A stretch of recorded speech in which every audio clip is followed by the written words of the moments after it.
I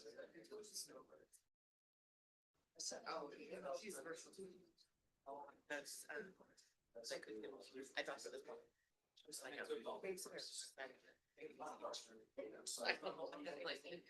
I keep hearing like I was trying to call, but I think over there.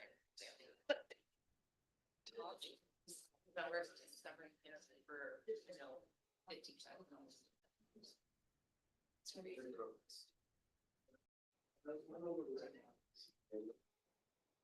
Martin, are we ready? We are ready, Mayor. Thank you.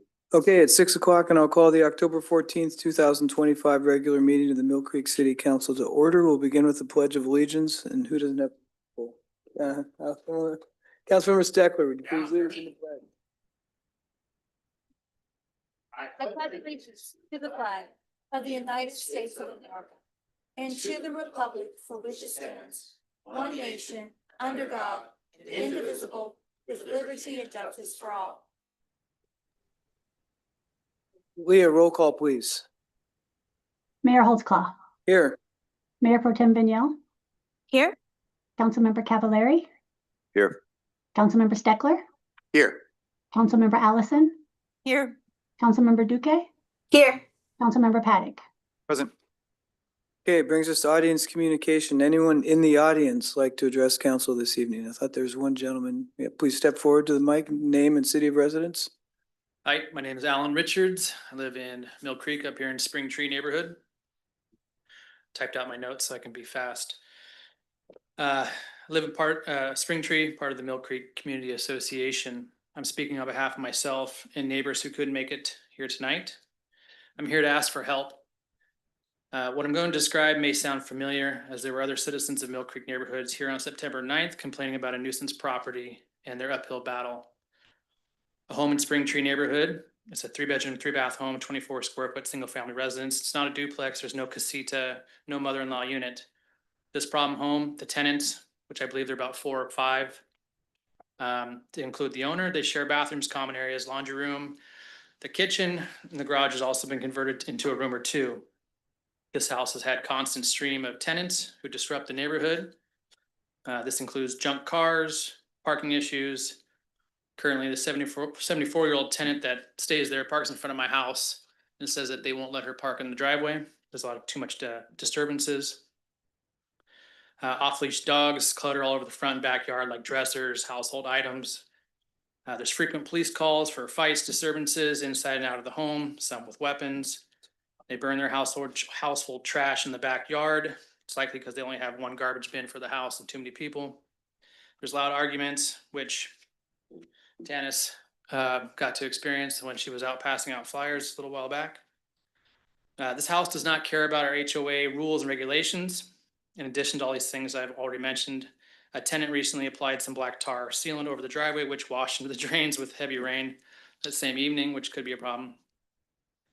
HOA is applying fines for covenant infractions, and Mill Creek police have come out to deal with many disturbances and parking issues. Officers are very aware of the house and have been for many, many years. Another big issue we're dealing with, which may not be addressed here, is foreclosure laws, RCWs. Maybe something we have to talk to down in Olympia about, but basically that the HOA cannot proceed with foreclosures until there's a $2,000 owing and assessments, nothing to do with fines or legal fees or late fees. I'd like us to work together on this, neighbors, MCCA, and the city. I'd like to know what steps can the city take to help the residents in Spring Tree live in peace? Is there a municipal code that applies to the situation or this home that should be enforced? Is there any municipal code that we need to develop to prevent this issue from reoccurring elsewhere in the city? Hillary, our MCCA Association Director, has heard from all of us in the neighborhood and has all the details on the house. I think some of you have probably heard from her about it already. I believe there was a September 9th was the date that other residents for a previous nuisance house had come in. And one of the responses was that you would talk to your legal and get back to them within 2 weeks. So this may already have a kind of a ball rolling on it. Yeah, thank you for giving me the time to speak. Thank you, Mr. Richards. Martin, can you look in and report back to us, please?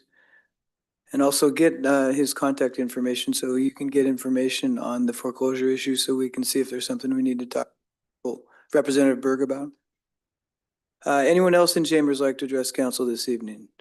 Okay, not seeing anyone. Is there anyone online?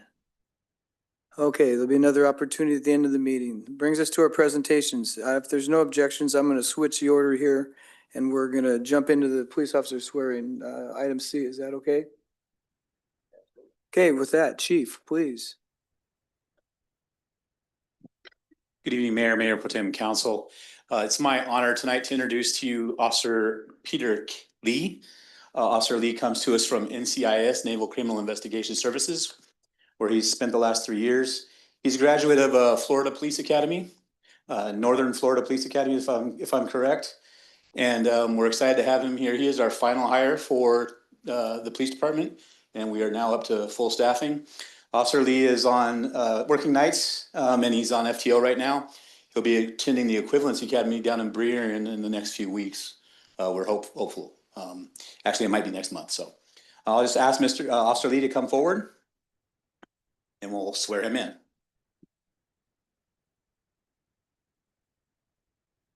Raise your right hand. I state your name. I, Peter Lee, Being first duly sworn upon my oath, do depose and say. Being first duly being first duly sworn upon my oath, on my oath, do depose and say. do depose and say, On my honor, I will never betray my badge, never betray my badge, my integrity, my integrity, my character, character, or the public trust. or public trust. I will always have the courage I will always have the courage to hold myself and others to hold myself and others accountable for our actions. accountable for our actions. I will always uphold the Constitution, So uphold the Constitution, my community, community, and the agency I serve. and the agency I serve. I will fairly and impartially I will fairly and impartially enforce the Constitution enforce the Constitution and the laws of the United States, and the laws of the United States, the state of Washington, the state of Washington, and the ordinances of the city of Mill Creek, and the ordinances of the city of Mill Creek, courteously and appropriately, courteously and appropriately, without fear or favor, without fear or favor, malice or ill will. malice or ill. Congratulations. Council, let's go on down for the first of several photos this evening. Yep, and I believe we have a member of his family here that's gonna pin his badge on him for him.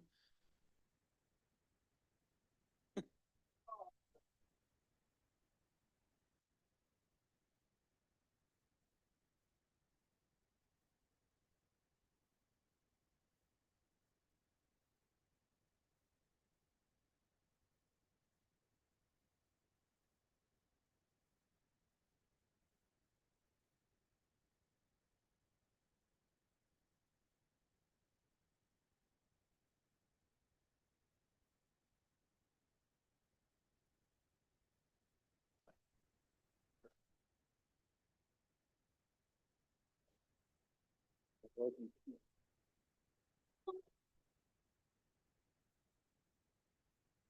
then yes, we'll ask council to come down for a photo. Wait till mom's done. I think get the officer to come in after a second. Chief. Yes.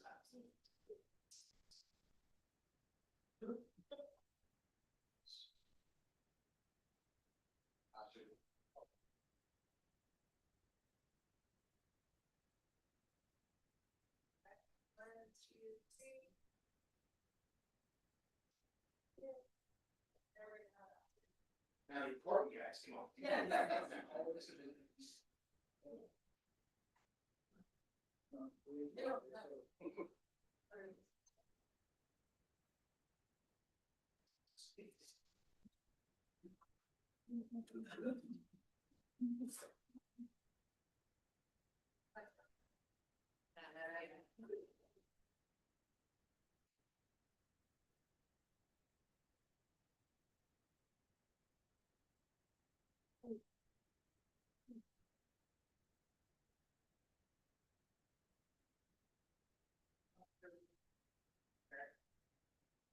Okay, that brings us to item B, which is our presentation this evening, which is the acknowledgement of Diwali. This is a proclamation of the city of Mill Creek. Whereas Diwali, the Festival of Lights, is a 5-day festival that symbolizes the victory of Dharma and good over evil, and is one of the most celebrated festivals of Hindus, Sikhs, and Jains. And whereas more than 1 billion celebrants worldwide observe the holy day of Diwali to mark the beginning of the Hindu New Year. And whereas the name Diwali is derived from Sanskrit And for many people, the celebration is associated with Lakshmi, the Hindu goddess of wealth and good fortune. And the main festive day centers around a ceremonial worship in her honor to welcome luck and prosperity. And whereas Diwali is a time for dana, charitable giving, and seva, selfless service, by bringing light in the form of wisdom, knowledge, nourishment, and shelter, in order to alleviate the tangible forms of suffering such as hunger, disease, and poverty. And whereas the shared Indian holiday of Diwali signifies a special time of peace and serenity with the hope of building bridges of understanding and tearing down barriers of intolerance. Now therefore, I, Brian Holtzclaw, the mayor of the city of Mill Creek, on behalf of the city council, do hereby recognize the historical significance of Diwali, the Festival of Lights, and acknowledge October 20, 2025, as the start of the 5 days of celebration in the city of Mill Creek. Signed this 14th day of October, 2025. And council, if would join me down below, on behalf of Diwali, Arun Sharma is going to step forward and accept this.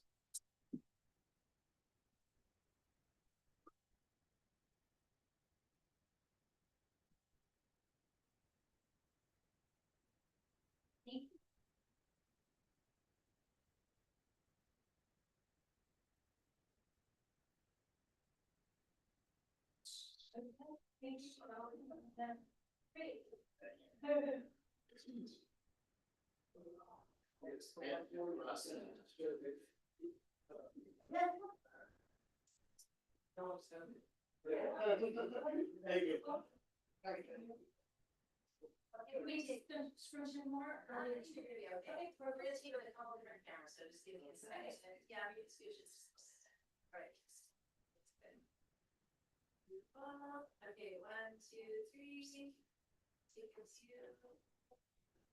Switch cameras. 2, 3, smiles. Thank you.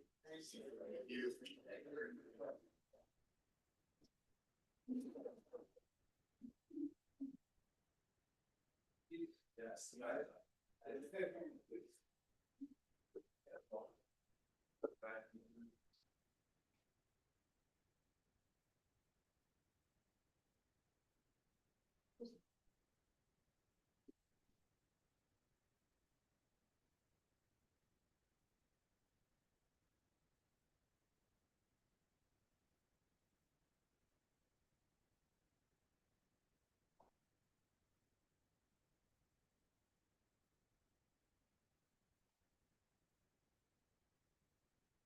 Someone can have hers for her. Okay, more good news. Item D, our Veterans Day Grand Marshal introduction. Jody.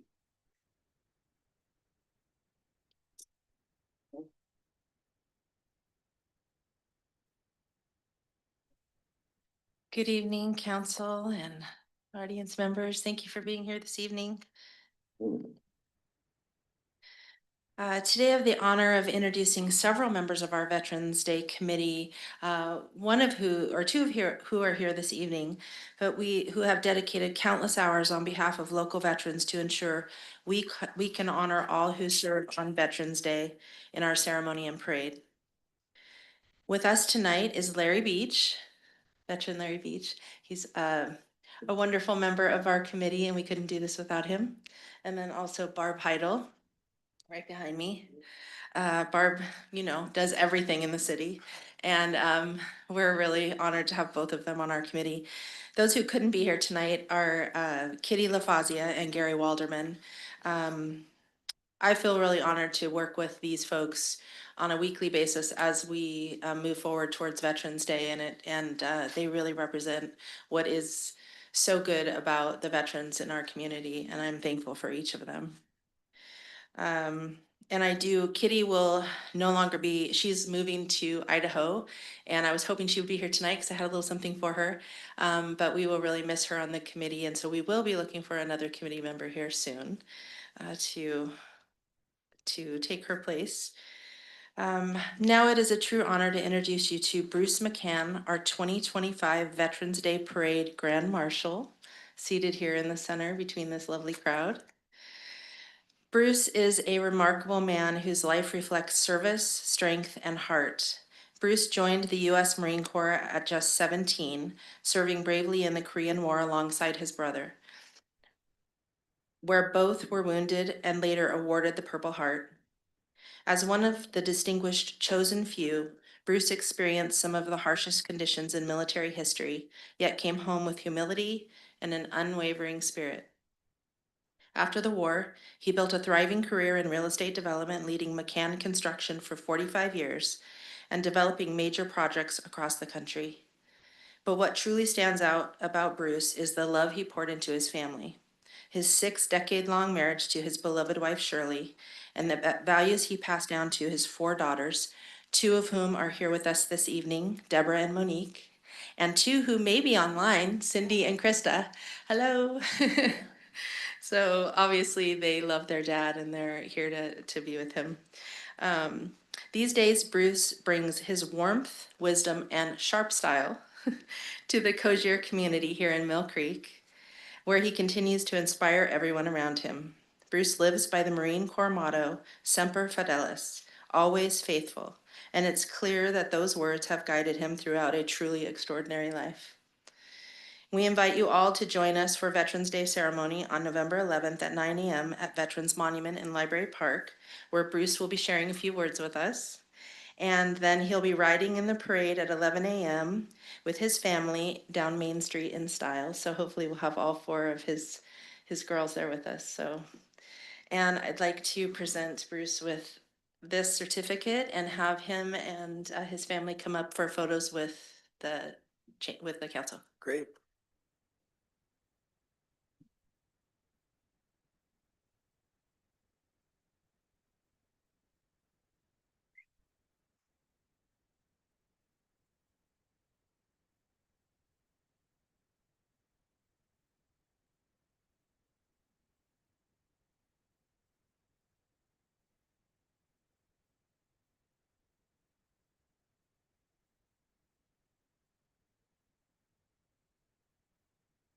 We'll get Bruce with the council and then we'll get the committee and everybody.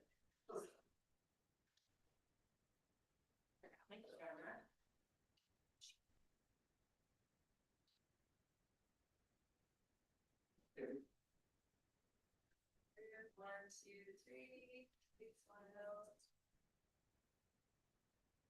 Okay, so.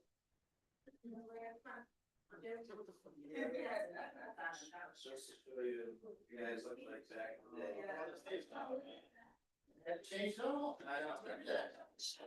Yes, man.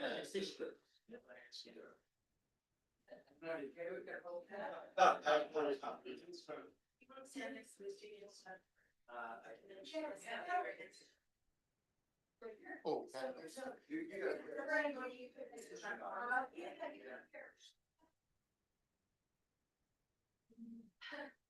I wish this says any, you know, picture. Do we need? So you might need to sign off. One,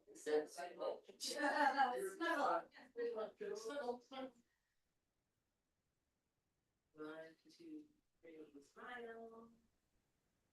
Bart, can you just move a smidge right there? You guys forgot the flying V formation.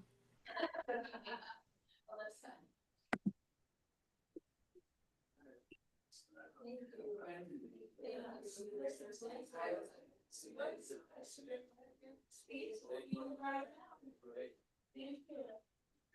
Thank you.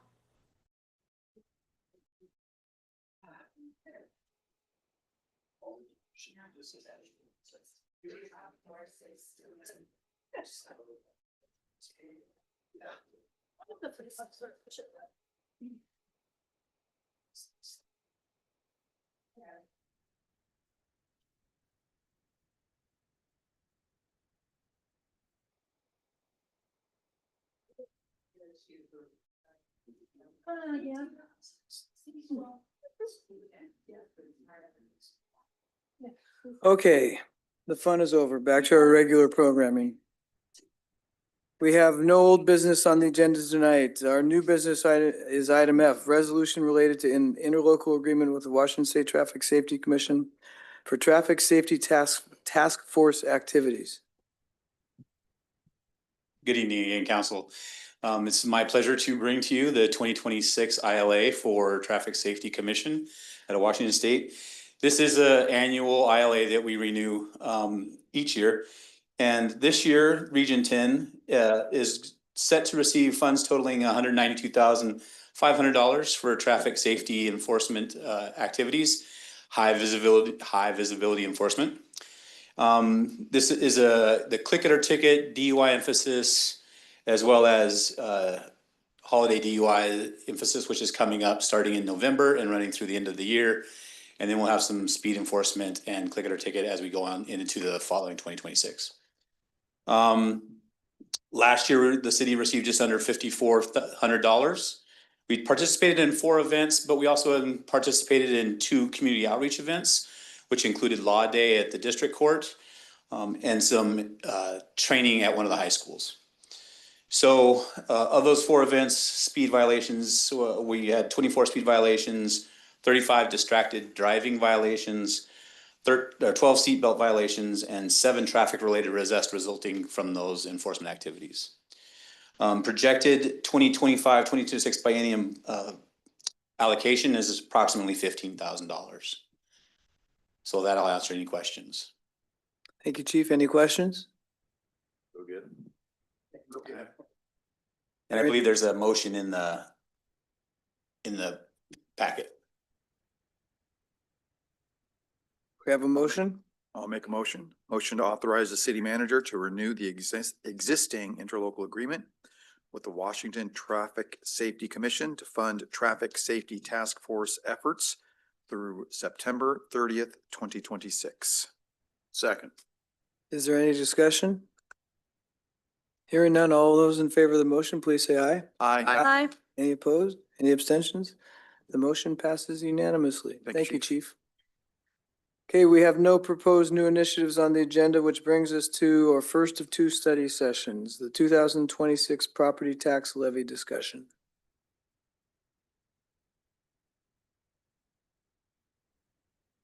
Thank you, Mayor. Good evening, council members, staff, and our audience here and in council chambers and those joining us virtually. So tonight we are presenting the 2026 regular property tax amounts, or options, I should say. So for the agenda, I'm going to discuss the timeline. Then we're going to review the property tax 101 again, because I know we only do this once a year.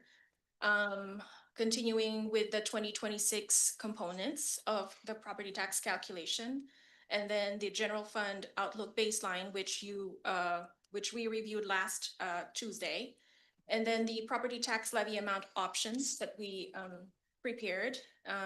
We'll go through the next steps, and then we'll do the discussions or questions. So for the timeline, again, last Tuesday, we provided you with the revenue update for general fund, streets, surface water, and the capital funds. And tonight we are going over the 2026 preliminary property tax levy options, and then thereafter we will review the revenue options. And then on the 28th, we will have the first property tax levy hearing. On November 4th, we will have the second public hearing for the 2026 property tax levy amount, as well as hopefully the adoption of the ordinance for that. And then we'll do a study session for the 2025-2026 mid-biennium budget review, as well as the CIP amendments. And then following on the November 11th meeting, a hearing on the mid-buy and the CIP, as well as the ordinances related to that.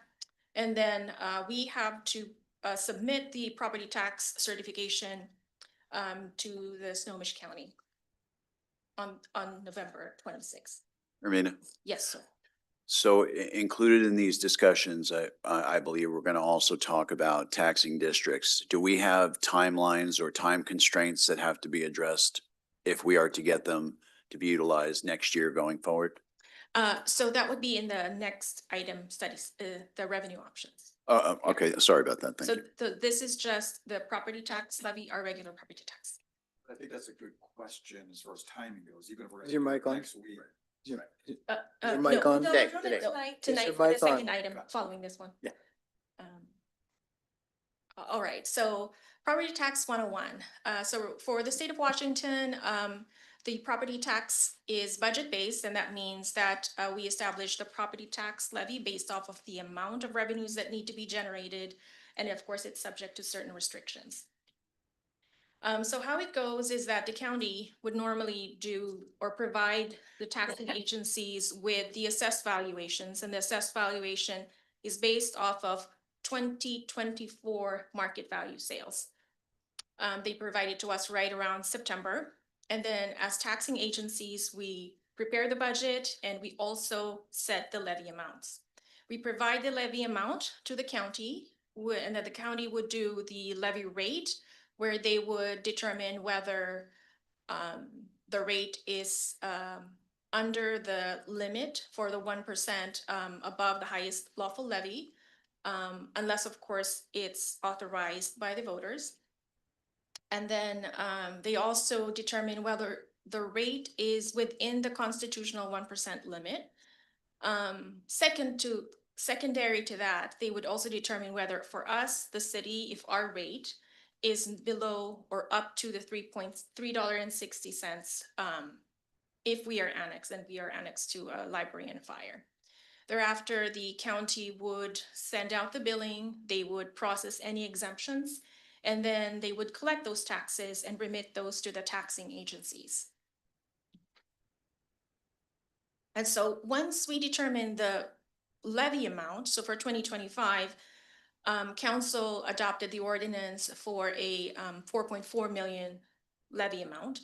And so the levy rate will be determined by dividing the levy amount by the 2025 citywide assessed value per thousand. And at last year, it was at 6.4 million.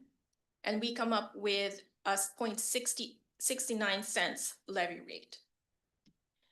And so this levy rate is then applied to each property owner. So for instance, a property owner with an assessed value of 900,000, we will divide their assessed value by 1,000, and that comes up to 900. We multiply or apply the 0.6886 levy rate, and so a property owner would have a roughly $620 property tax for the city. As I've noted earlier, or before, I should say, the city of Mill Creek is not the only taxing agencies. There are several within our jurisdiction. So for 2025, the property tax, the average property tax for the city of Mill Creek is $8.816 per thousand AV. And so this is the average levy rate, and only 8% of it goes to the city of Mill Creek. Majority of it goes to the school district. And then for perspective, from 2023 to 2025, these are the tax breakdown by year. And as you can see, the city of Mill Creek from 2023 all the way to 2025, we are averaging less than 0.70 cents per thousand. And then the biggest share goes to the Everett School District. And right around 2023, there were two levies that got passed. One goes all the way to 2026, and the other one goes all the way to 2028. So moving on to the 2026 preliminary assessed value. So the county provided us with that information last month, and they said, according to their information, the citywide assessed value for the city grew by 324 million, from 6.4 billion to 6.7 billion. That's about a 5% increase. Now, if we didn't change anything, how would this impact the levy rate? And the levy rate would have, if nothing changed from the levy amount from 2025, the levy rate per thousand would be 0.655. And that's roughly about a 5% decrease. Now, applying the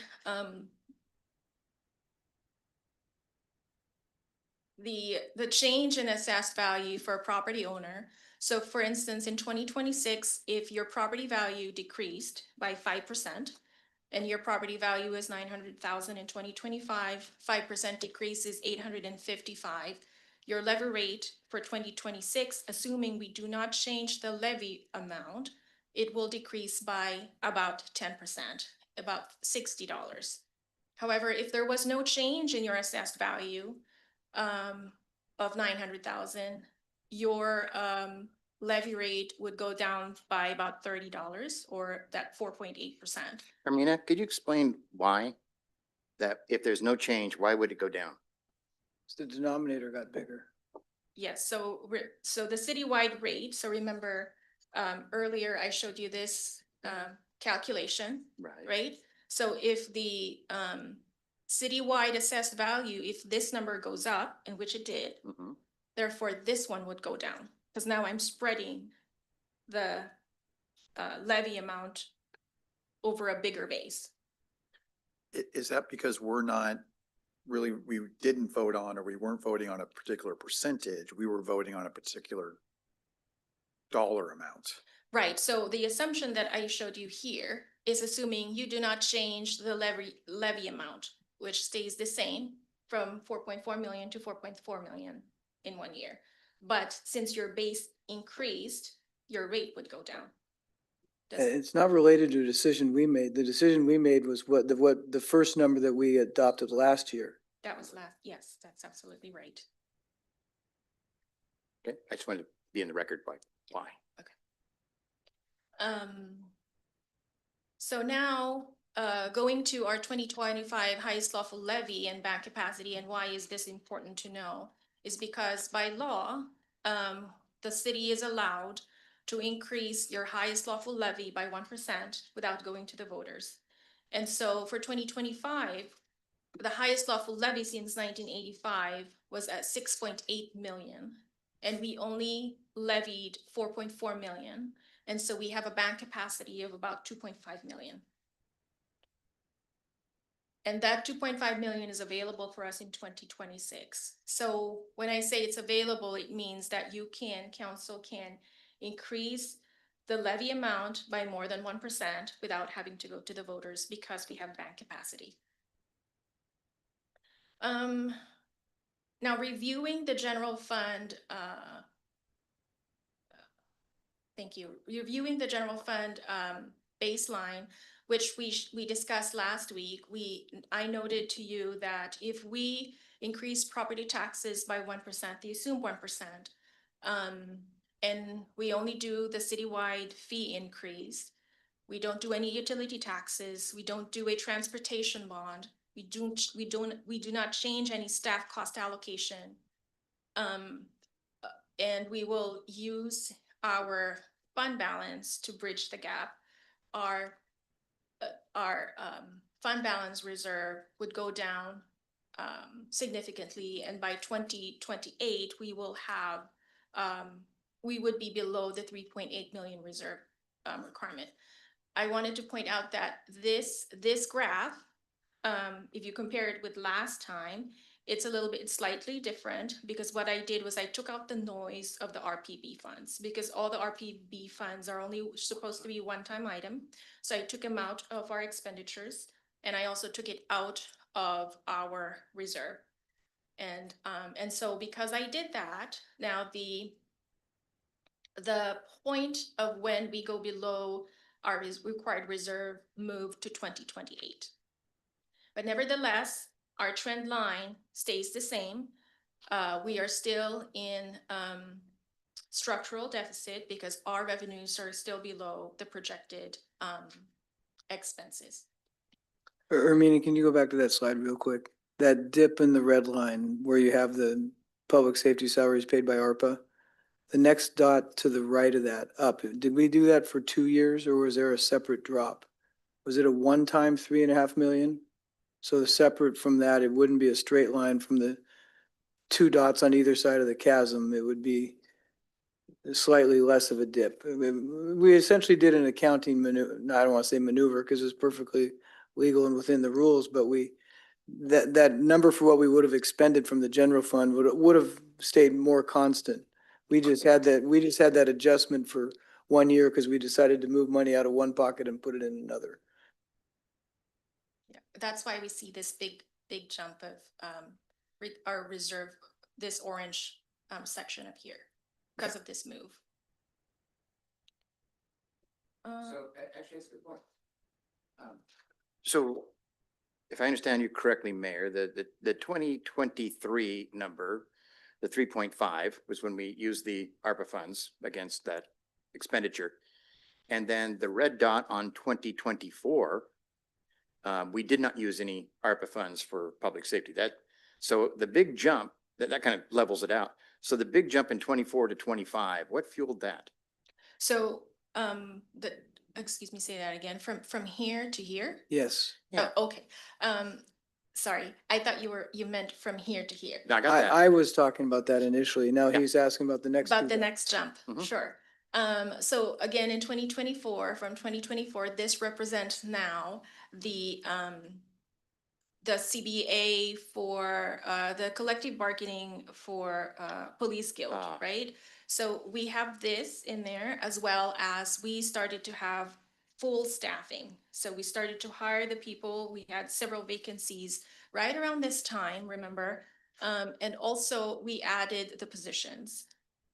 We also had increases in jail. We had significant increase as well for our insurance cost around that time. So that's why it continues to move up. Not only that, but we have also seen right around this time an increase in our public defense and district court expenses. Thank you very much. Those next two dots really reflect the changes that have occurred since November that affects the assumptions that went into the budget we adopted at the end of 24. For the strategy. Yeah.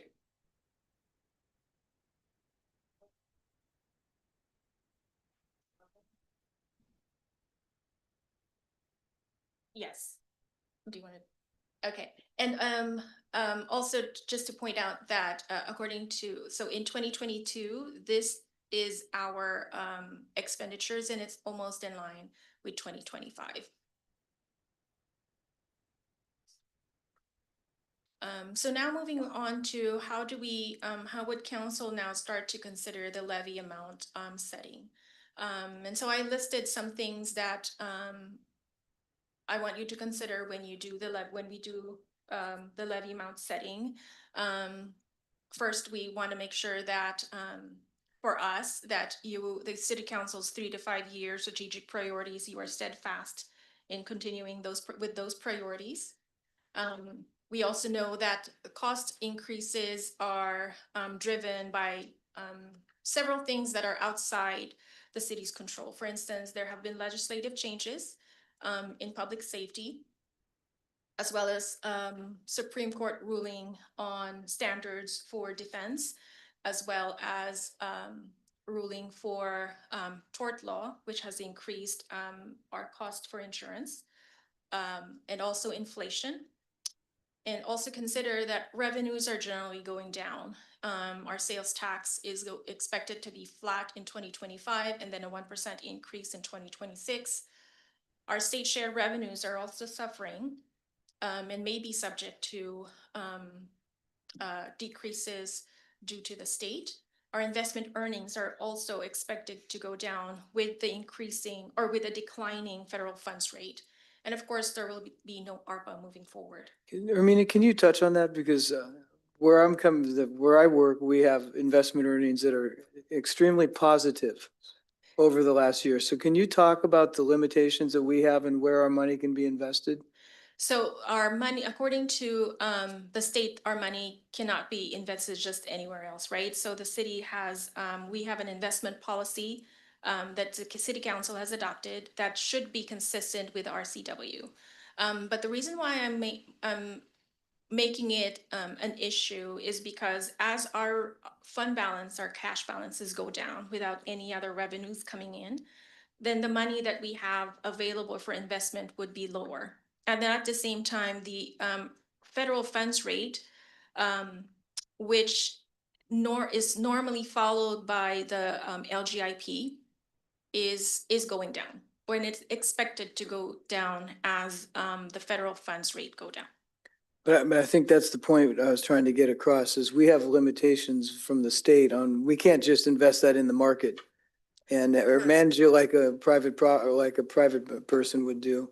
This is severely restricted, so we're basically limited to the earnings on the federal funds rate.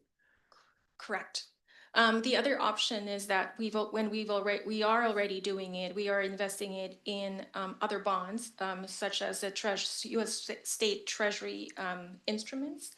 But those are still tied to the LGIP rate. So it's not like we can invest it in stocks, because the idea is that we cannot take any losses if we, yes. It's not even stocks, it's just other investment mechanisms that otherwise could have a much higher return. We just don't have those options like That is private entities or even nonprofits have. And I think what I heard you say at the beginning is, and we're spending the principal, right? So obviously. We're spending it that's a- down. yeah. That's correct. Just going back to that slide with the lines based on the revenue This here. one? Yeah, so you talked a little bit about why the jump in expenses, why the drop in revenues? Oh, from here? Yes, yes, ma'am. That's a great question.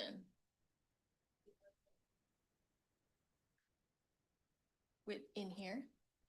I have to check just to confirm, but according to our deputy city manager, this is a point when we had ARPA funding in here. I was wondering. Yeah, yeah, that would make sense, but good to understand. Confirm. I'll take a note and confirm. Thank you, Laura. Ermina, and I'm Yes. maybe jumping a little bit for, it's your arrow is on it right now for sales tax. I know our receipts, the projections are down. Do we have an idea of not just the recent closures of QFC and the recent business and how that's going to impact? Do we have numbers that show the farms maybe lack of contribution and their vacancy rate and how that has impacted the city? Because I think we all had anticipated a much higher vacancy rate up there and tax-paying businesses. And I think we're not operating at nearly the level as we had all hoped. I think we need to be fair about what we ask. The space that's vacant, I'm not sure is retail space would be generating retail sales tax, is it? The retail space is largely filled. No, the standalone buildings are filled. The retail mixed-use spaces are 81% empty. That's my point, is are those retail spaces or are they commercial spaces under the development agreement? I'm not exactly sure, Mayor, under the development agreement, but they are spaces that can be filled. They're currently being filled now. There's about 4, I think, tenants coming in, but those are, I'm trying to differentiate between commercial and retail, but there are storefronts coming in. So they can generate sales revenue, those spaces. And I'm not trying to point fingers. I know when we were all discussing the farm, we had hoped that it would be packed with nail salons, teriyaki stores, and men's shaving facilities and hair cutting facilities. And so that hasn't happened. And I think that's one of the big sales component issues that we're missing here, coupled with the closures that we're now facing, which would seem to be growing. Again, I think we need to get information on what is vacant, because I think most of the retail space that your retail is filled. So we need to understand under the development agreement, what is truly commercial or versus the retail sales tax generating space. Because all those businesses are generating a heck of a lot of sales tax that wasn't there before the farm came along. Yeah, I don't disagree with that. But what I'm talking about is all the mixed use space that still remains vacant. that was supposed to have been filled with the businesses I just But mentioned. that's exactly my point. I think you're assuming the businesses that would go in there would be haircuts and places that are generating sales tax, and I'm not sure that's an accurate assumption. That's what I want staff to verify for us. Sure. So I would be happy to assist Director Bombad in any kind of analysis that comes in additional analysis requests. We'd be happy to provide any land use clarifications and assistance with that, these questions. And we did ask the same question about the stores that have left the city, and apparently, and I'll let staff dive into this, the DOR views that as confidential information that they can't disclose what the sales tax was as generated by individual stores. So we have tried to get that information. Why would that be confidential? I don't understand it either. I'm just telling you Alright. what we're being told by the Department of Revenue. Okay, We can provide information by categories, similar to what we've been giving to you with the financial report, but drilling down to specific taxpayers is not allowed. right. No, I totally get that. And no one's asking for how much each taxpayer paid. We're just looking at how much each location was generating, or each region for that matter. And again, with these vacancies, as they continue to mount up, it's a negative, of course, to our sales tax collection. So that's all and I wasn't trying to lob bombs in anybody's court. I'm just actually curious. I would like to know. I know we had an expectation with the farm and it was going to be, full, and we can differ on what's retail and what's not retail generating, but we had hoped for a lot more commerce down there. I'll just say that. One of the gauges that we use internally in staffing is some research that was done a few years back about the Lowe's generating about 40,000 in sales tax per year for the city. So if that's any gauge, it gives you an idea what a grocery store, which is mainly food sales or other smaller stores, gives you some sense of some foundation there. So. Right. And so like to use what you're saying, like let's use QFC, for instance, which had a very vibrant pharmacy. So I know pharmacies collect sales tax. I know they collect the nutritional products, the beauty products, and all of that. So I don't want to get into all that. If there's an idea, because what we're really talking about, I think for our Delta is really initially in the next couple of years, just a few $100,000. And are we at this stage, and I'm just unfortunately pontificating here, are we at this stage here that perhaps this combination of maybe failing to fulfill obligations in one region and the economic impacts we're having with some of the closures now, I think that makes the difference, and we're not having this rush to, we have to pull all these levers of taxation. So that's the only point I was trying to make. I wasn't trying to think anybody was doing anything wrong or anything like that. It's just more of a query. Can I just make sure that I understand the question, Sure. Councilmember? So were you asking the delta of what was expected with that development agreement versus what we're seeing in Exactly. numbers within that geolocation? Yes, ma'am. Okay, so that, we will try to get that information. I'm just not sure if we have, if those geolocations are available in the data that we're pulling. Okay.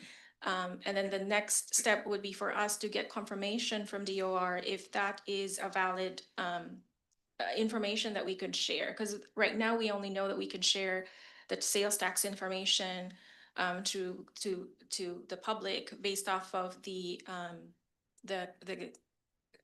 industry or category, but not down to the geolocation. So we'll get confirmation. Got But it. I think, is that the question? Yes. Okay. Thank you. Go back to your the graph.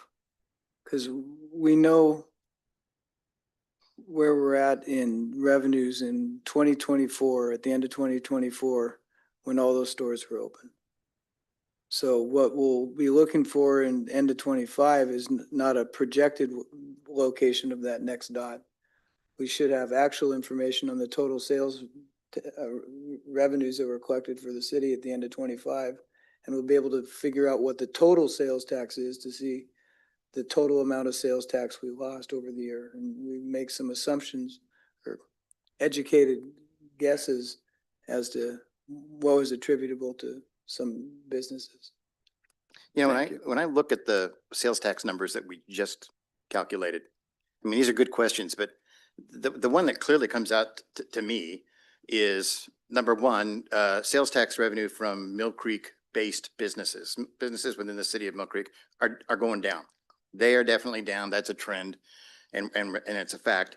The sales tax revenue for residents, very slight increase. So overall, our sales tax revenue is pretty much flat. I mean, it's too small of a number to say it's definitely up or definitely down, but it's pretty much flat, which we've been experiencing significant growth year after year after year. And so the surprising factor to us is I don't know if sales tax revenue is going to go down next year as much as it's just not. We can't count on it to have those big increases we've seen in the past. And given the number of businesses that have gone out, the one you think of QFC, but health and beauty, pharmaceutical, alcohol, those are the ones that generate the tax revenues. I think we're actually going to get a little bit of a help here from going from Rite Aid to CVS, because the Rite Aid store was pretty much surviving on their pharmaceutical sales. Their shelves were basically empty. So their sales tax revenue, we've now got a fully stocked CVS store going in there, and that's going to offer a lot more retail to us. Not enough, I don't know if it's ever going to bump the needle, but we are going to lose money from QFC, no question about it. People are moving over to Safeway, hopefully some other stores not too far away, but within our district. But it's still going to take it's going to be a hit to us for sure. That's a big store. That's a big amount of money. Some people are possibly going to go somewhere outside of our city limits. But overall, I would say sales tax to us is, it's just not the godsend it used to be unless we do something different. If we do everything the same, sales tax revenue is probably going to be flat-ish. But the only reason I say that, sorry to interrupt, is that it's probably more germane to a city like Mill Creek, because I believe what our tax collection is what effectively REIT and sales tax, right? I mean, those are the two main economic property, yeah. drive. Well, for the general fund, it's property tax and sales tax. REIT doesn't go into the general. fund. That's what I meant, real property tax. I think if we zoom out though, like what the projections are is that revenue is pretty flat, right? Not necessarily going down. So yeah, I think it's like, how do we change that trajectory? Mhm. It's not matching the red line. Exactly. Yes, and if I could jump in, I was able to locate 2.9 million came in from ARPA in 2021, and then in June of 2022, we got the second half of 2.9. Okay. We just need to do everything we can to take that yellow graph and make it not resemble a Tesla truck. I mean, we've got to change that for sure. That's what's really important here. Okay. Does look like a Tesla truck. Okay. Are there any other questions on the factors? Melissa, did you have any questions? We can't see your face on the screen. No questions. Thank you. Thanks. Okay, so how much should we set the 2026 levy amount? So we have prepared 5 options for council. I know that's quite a lot, but we had intention on doing that. And so I'll walk through the 5 options now in the following order. So I'll present each option with the levy rate calculation and what that would look like, and what would be the impact to each property owner with a average home value of 900,000, and then what would be the impact to our highest lawful levy or bank capacity. So for option 1, if we remain or if we do a 1% statutory increase, that would be an increase of 44,236 from 4.4 million. The levy rate per thousand will go down from 0.69 to 0.66, which is a change of a negative 3.85%.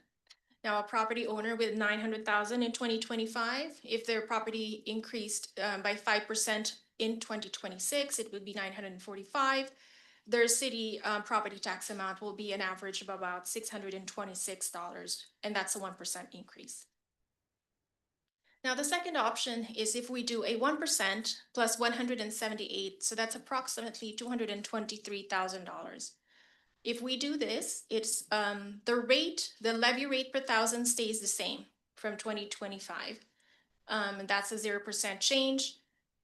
For a homeowner, this, their property tax amount, that would be paid to the city is about $651. And again, that's a 5% increase. Our, highest lawful levy will be, will go down from 2.4 or 2.5 million to 2.3 million in bank capacity. And then option C is what if we raise the taxes with a 1% plus about a 1.1 million of bank capacity? Our levy amount will will grow from 4.4 to 5.5 million. And that's about a 19% increase.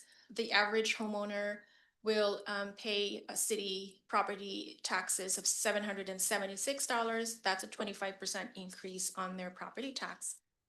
And then our bank capacity will go down to 1.4 million.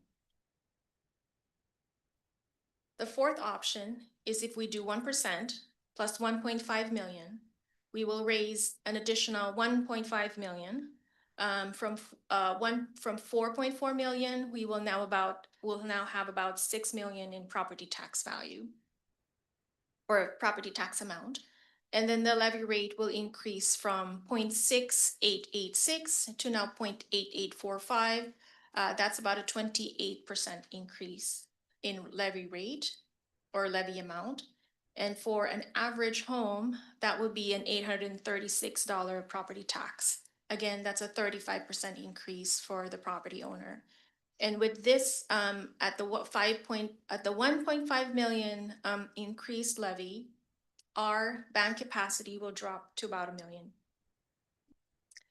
And then for option E, which is a 1% plus approximately 1.8 million more in bank capacity, we will raise 6.2 million of property tax for the city.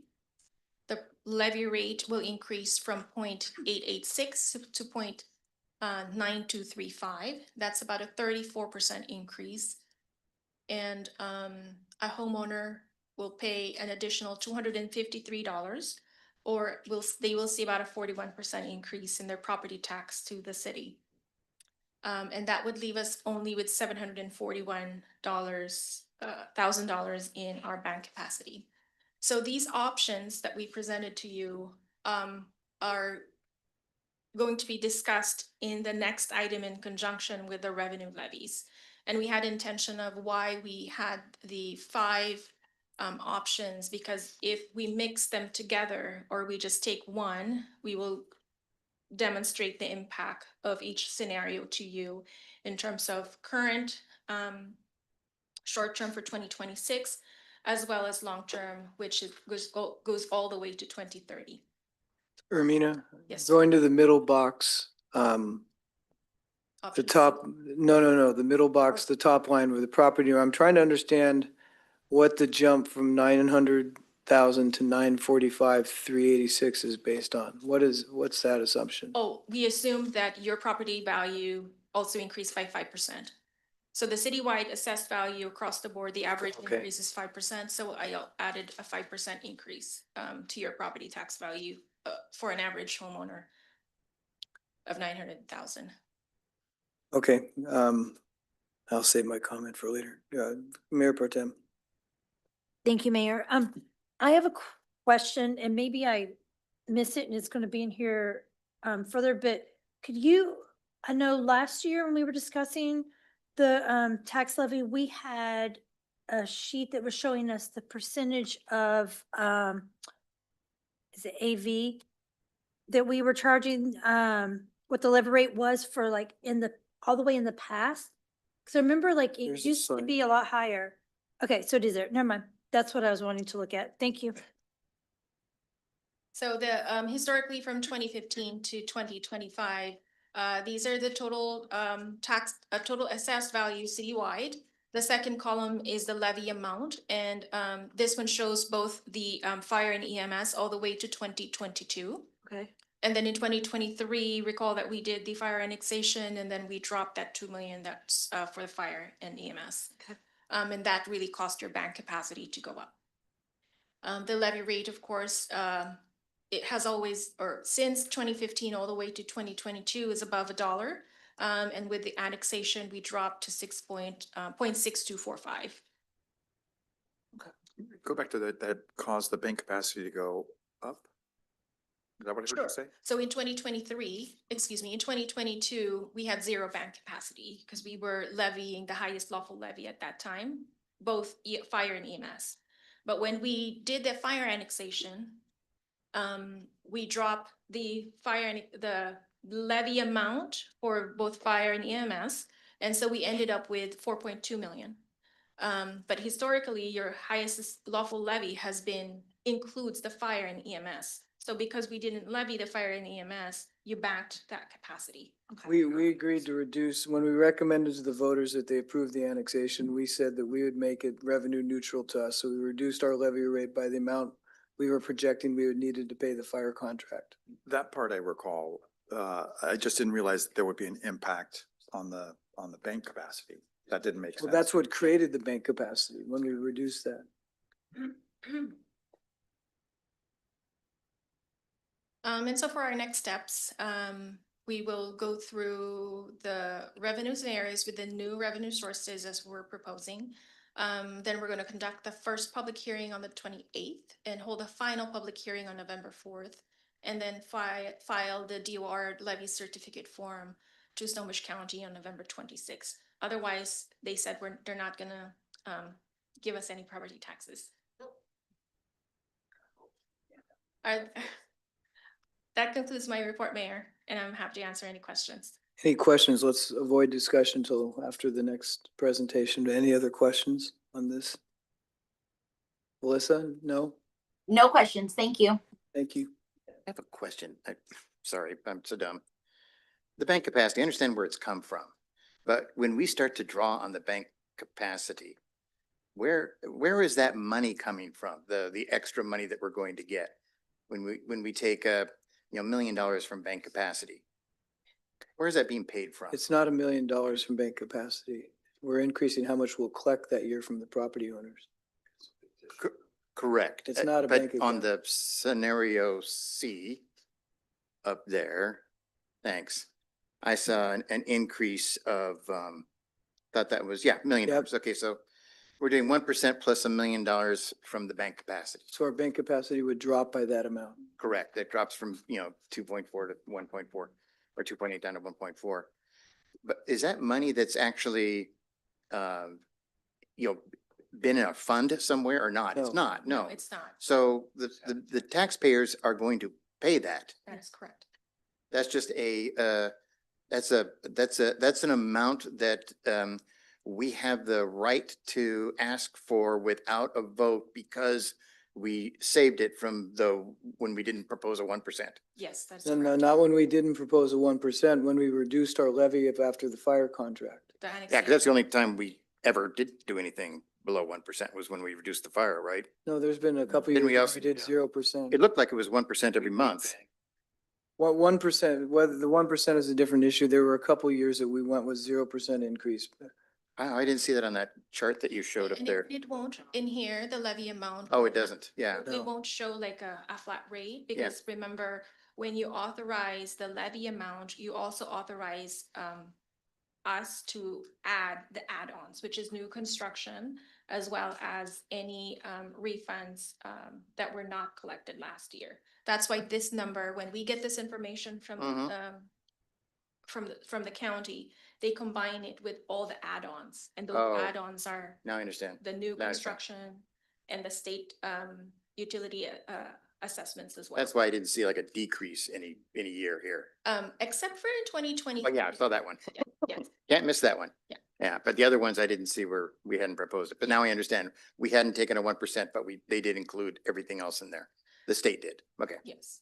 So the county did. just to confirm, so in certain years, there were times when the city did not assess the statutory 1%. 1%. But otherwise, have always been only assessing the 1%. Correct. Yes. Correct. Hmm. Yeah, that doesn't affect the levy amount. That's the part I find interesting. Yes, it, well, that. Not on that this doesn't- chart that I'm looking at here. You'd see it go down if we didn't. Anyway, my question's been answered. Thank you. I'm going to pass it on to the city manager for the next item. Okay, so for the audience, we are moving into the next study session, which is the study session on new revenue options. Thank you, Mayor, Council. Before we kick off this revenue option discussion, I just wanted to bear with me for a few notes on kind of my thoughts, because we live this work day in, day out. I think it's important for council to understand kind of my thoughts and kind of where we stand in terms of our, not necessarily our financial position, but my thoughts as we set this 2040 vision at the beginning of 2025 and what we've done on the staffing level to ensure that we follow what you've set in terms of the priorities as well. Being the cornerstone of kind of what we're working on now, this 2040 vision really is long-term planning, as you know. It provides of course, a roadmap for shaping our future. Everything that you set in that 2040 vision improved. I have set expectations for staff as well, kind of what we plan going forward. That's what we've done over the past year is we've put in systems, we've invested resources, we've hired personnel, as you know. And everything that we've put together so far has been an investment for the future.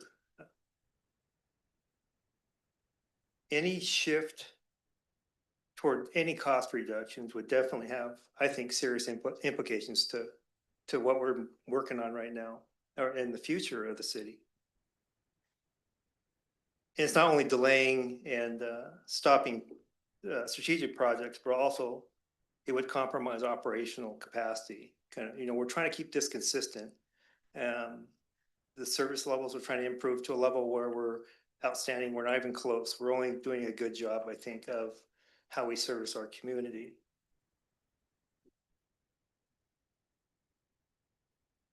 It's how we handle existing capital projects. It's how we handle the projects that are foundational to actually providing those core services, whether it's just street sweeping or trying to get the bathrooms to our parks cleaned every week, and instead of doing it every 2 months. We're not even to a level where we can actually provide what we call outstanding public services, and we're still getting there, and I think we're still building, but we're still at those minimal levels, and I think that's really important to understand.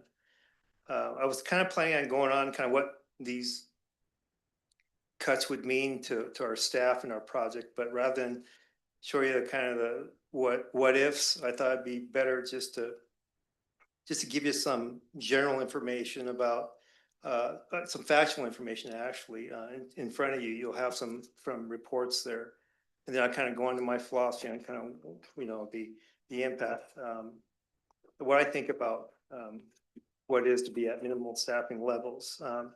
One of the reports that you have is salary information. It just, thanks to Councilmember Cavallari, who was asking about the staffing levels of what the fully burdened cost would be for each of our employees. They're all in there. You'll see that over the biennium, there's 20 million. Split that in two, and you got 1 year's fully burdened costs, including salaries and benefits. You'll find that on average, it's about 153,000 for a fully burdened employee across the city of Mill Creek. That'll give you some idea if you run the numbers on kind of what the impact would be should council decide to cut costs on the staffing side. Now, of course, that's just one line item, but it's the largest, which is the reason why it's in front of you today. The second is staffing over the years. I'm not going to go into detail on that other report, but it gives you an idea of the staffing levels across the city of Mill Creek over the number of years. Thanks to our deputy city managers, she gave us some great information on what they are, and they're different levels for different reasons, I'm sure. With the annexation in 2005 and Southtown Center, I think being completed about 2007. There's a little bump there. Going from in the 50s to about 64, about 17 years later. I mentioned last week that right now we are at 63 FTEs. So it just gives you a sense of kind of what our levels were. Of course, this does not represent and justify exactly why we have the appropriate levels now, but it kind of gives you a sense of that. The third report is city comparisons. Across different cities across Mill Creek, you'll find that the employees per thousand are roughly, I think, about 3, a little above 3 for City of Mill Creek. Across the other cities, they're double that. If you consider cities that contract out fire services and don't have utilities, you're probably looking at about 4 point something per thousand. So in terms of what that looks like, for a fully staffed city, you're talking about 80 to 120 probably for a city that does contract out fire services, doesn't have utilities. So right now we're at 63. If you have any questions on how we derive the numbers, you can ask, but I'm just kind of running through this pretty quick. So the last few comments is, while it does seem kind of cost effective to operate at a minimal staffing level, within our city, we're always continually adjusting and reprioritizing things. And I think this approach is just ultimately inefficient and unsustainable over the long term. We're constantly reprioritizing. We're at a staffing level where we're always in a reactive mode. You've seen that through addressing priority items just arise, whether it's a house in a certain neighborhood that's experiencing code issues, or it could be, policing concerns, or just things, graffiti, encampments. We're always converging on issues and triaging things constantly. And that just distracts us away from having that consistent flow of productivity. In the long run, I truly believe that actually we're going to end up paying more for this. We've just saw it in the past, and just working for local government and management over the years, having my own company, consulting for 4 years, I can tell you that in the long run, organizations definitely do pay for it if you're not operating efficiently with the right amount of capacity. And I'm not talking about overstaffing, rather, I'm talking about just enough to where you're being efficient enough to deliver those services. And we're not even close to that yet at 63 employees. So basically what I'm just saying is that, when you go in lean, it's not in terms of, you're only looking at the short term. And again, as Mayor put it a long time ago, penny wise and pound foolish, everything we do has to be thought about from a long-term perspective, not just making short-term reactions to adjusting financially or even operationally. So just stay in the course. I think it's important to make that commitment to our community, because if you do anything other than that, it's really a disservice, and you'll find in the long run it's going to be true. Last week we had an opportunity to listen to our finance director present on revenue projections as well as baseline costs throughout the next number of years. Tonight we're going to have revenue options come up, and then in January, at the end of January, we're also going to talk about financial viability again, and we're going to focus on annexation. And those discussions will all be dependent upon what we come out discussing, what we finalize discussing in these budget discussions in the coming weeks.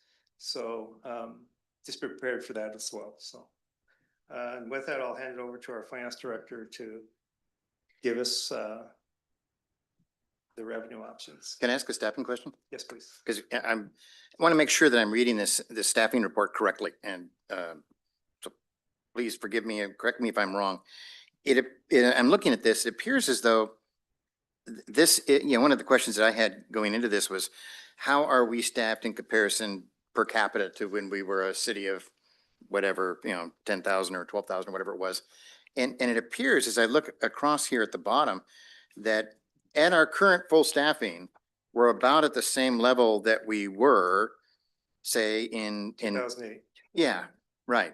So this seems to be a report that says, not a report to increase staff, but it's definitely a report that says we shouldn't decrease staff. Is that the purpose of this report? That is correct. Okay, I just want to make sure I'm reading it right. The population increased by about 4,000 since 2008 as well. Yeah, and I'm looking at the comparison, staff per 1,000 residents and per capita residents per staff member. It's not exactly the same, but it's very, very close. So, Yeah, it's important to kind of look at the comparisons across cities as well. well, that one's a different story. It is a different story, and cities are different. Yeah, that's a whole different report. That tells a different message. And looking at the FTE numbers doesn't tell the entire picture. So for instance, these numbers don't reflect the fact that in 2017, I think, we consolidated Public Works and Planning and Community Development. We eliminated a director position. Right. And then when Mr. Rogers retired, we eliminated a planning manager position, which was just a step below. So the FTEs don't tell all the picture of where we've saved some money along the way.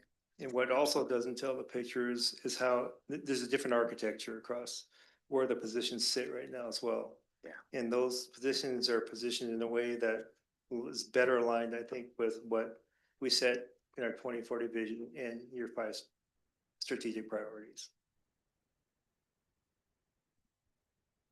Any other questions? Yeah.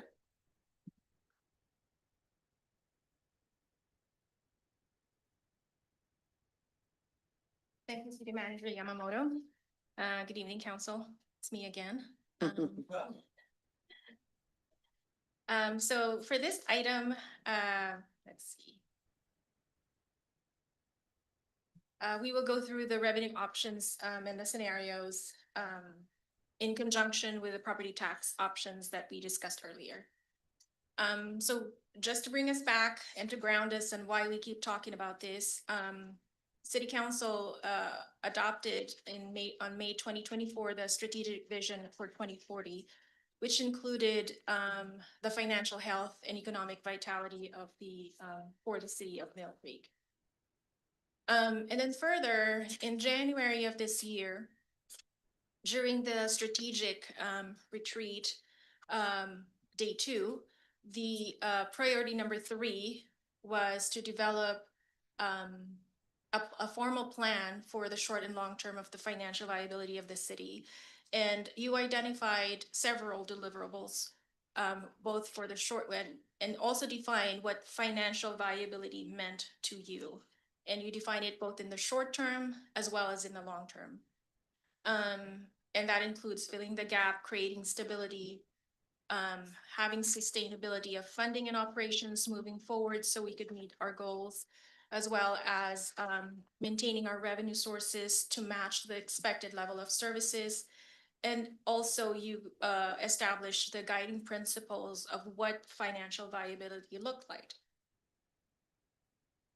And so we also, so in developing the material for tonight, we considered all of these principles as well as the deliverables that you directed us to provide to you last January.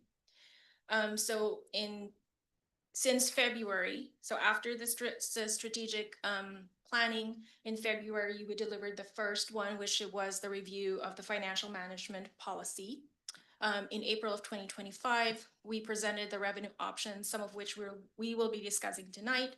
We also reviewed the first draft of the proposed changes to the financial management policies and reviewed that in July of 2025. Last month, we went over the various, gave you an overview of the special districts that, would have been available to the city. And so tonight, we are now reviewing some of those deliverables for you. You've seen this graph earlier. Again, this is our baseline. And while the city manager, Yamamoto, was going over his notes to you this evening, I looked at this graph right here of, and to answer your question on why our revenue was higher in 21-22.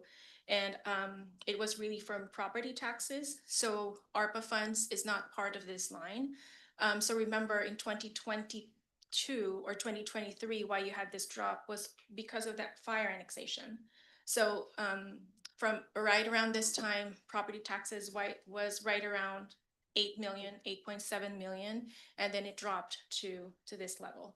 And also part of this growth right here I believe, and I have yet to confirm, was also because the farm development came in.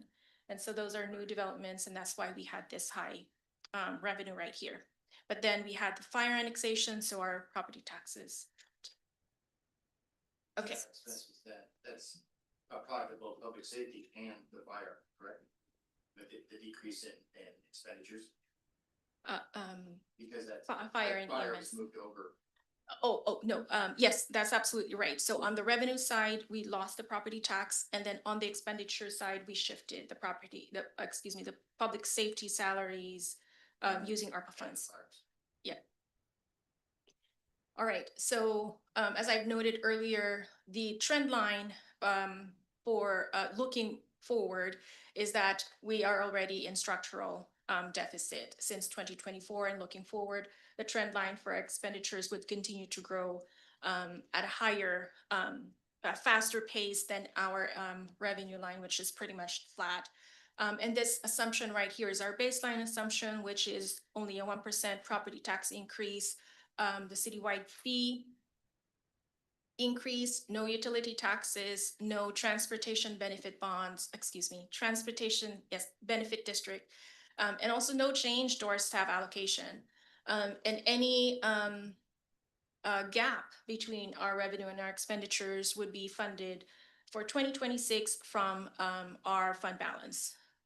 And so that's why the fund balance will continue to decline faster. And again, this line, both the expenditure line and our fund balance excludes RPB. And what's fueling that expenditure line growth? Because it's pretty consistent, significant over the years. What is that? Yes. So as I've mentioned before, we had several really drivers for the increases in cost year over year. We have the legislative changes. So and those legislative changes would really impact public safety, because some of the changes require that there's mandatory jail time of at least 30 to 90 days, depending on their offense, right? So if we do a traffic stop and that hit it, we will get dinged for that. And year over year, it'll be about at least a 3% increase on jail time. And as we increase our traffic contacts, not only is jail maybe susceptible to an increase in cost, but district court is also impacted, because each ticket goes to them, and it depends on whether it's traffic or non-traffic, or traffic or criminal, then the rate would be a little bit higher. Also, we are anticipating there would be some impact to the standard dictated by the Supreme Court on the defense, where they said they're reducing the number of cases that a defense attorney or the attorneys can handle each year. And so then we have to spread that around. We are also seeing a lot really high increases in our insurance cost. So the experience rate out there in terms of the tort judgments that have come out of Supreme Court have really been huge costs. It's not 100,000 or 1 million, it's hundreds of million already now. And so the cost of insurance keeps going up, including the cost of over and above the self-insurance, right? Although our experience rate is not too high, it's still high, and it still impacts the cost. But that should drive, I can understand, a spike in a year. Yes. But why would it continue to spike up year after year after year? Wouldn't that have been the initial spike, take it up, and then it would, be a very gradual increase? Not with insurance. What I've seen in my experience is, as those experience rate goes through, some of those cases, they don't conclude 1 year. Some of them continues to go through as they, as they conclude.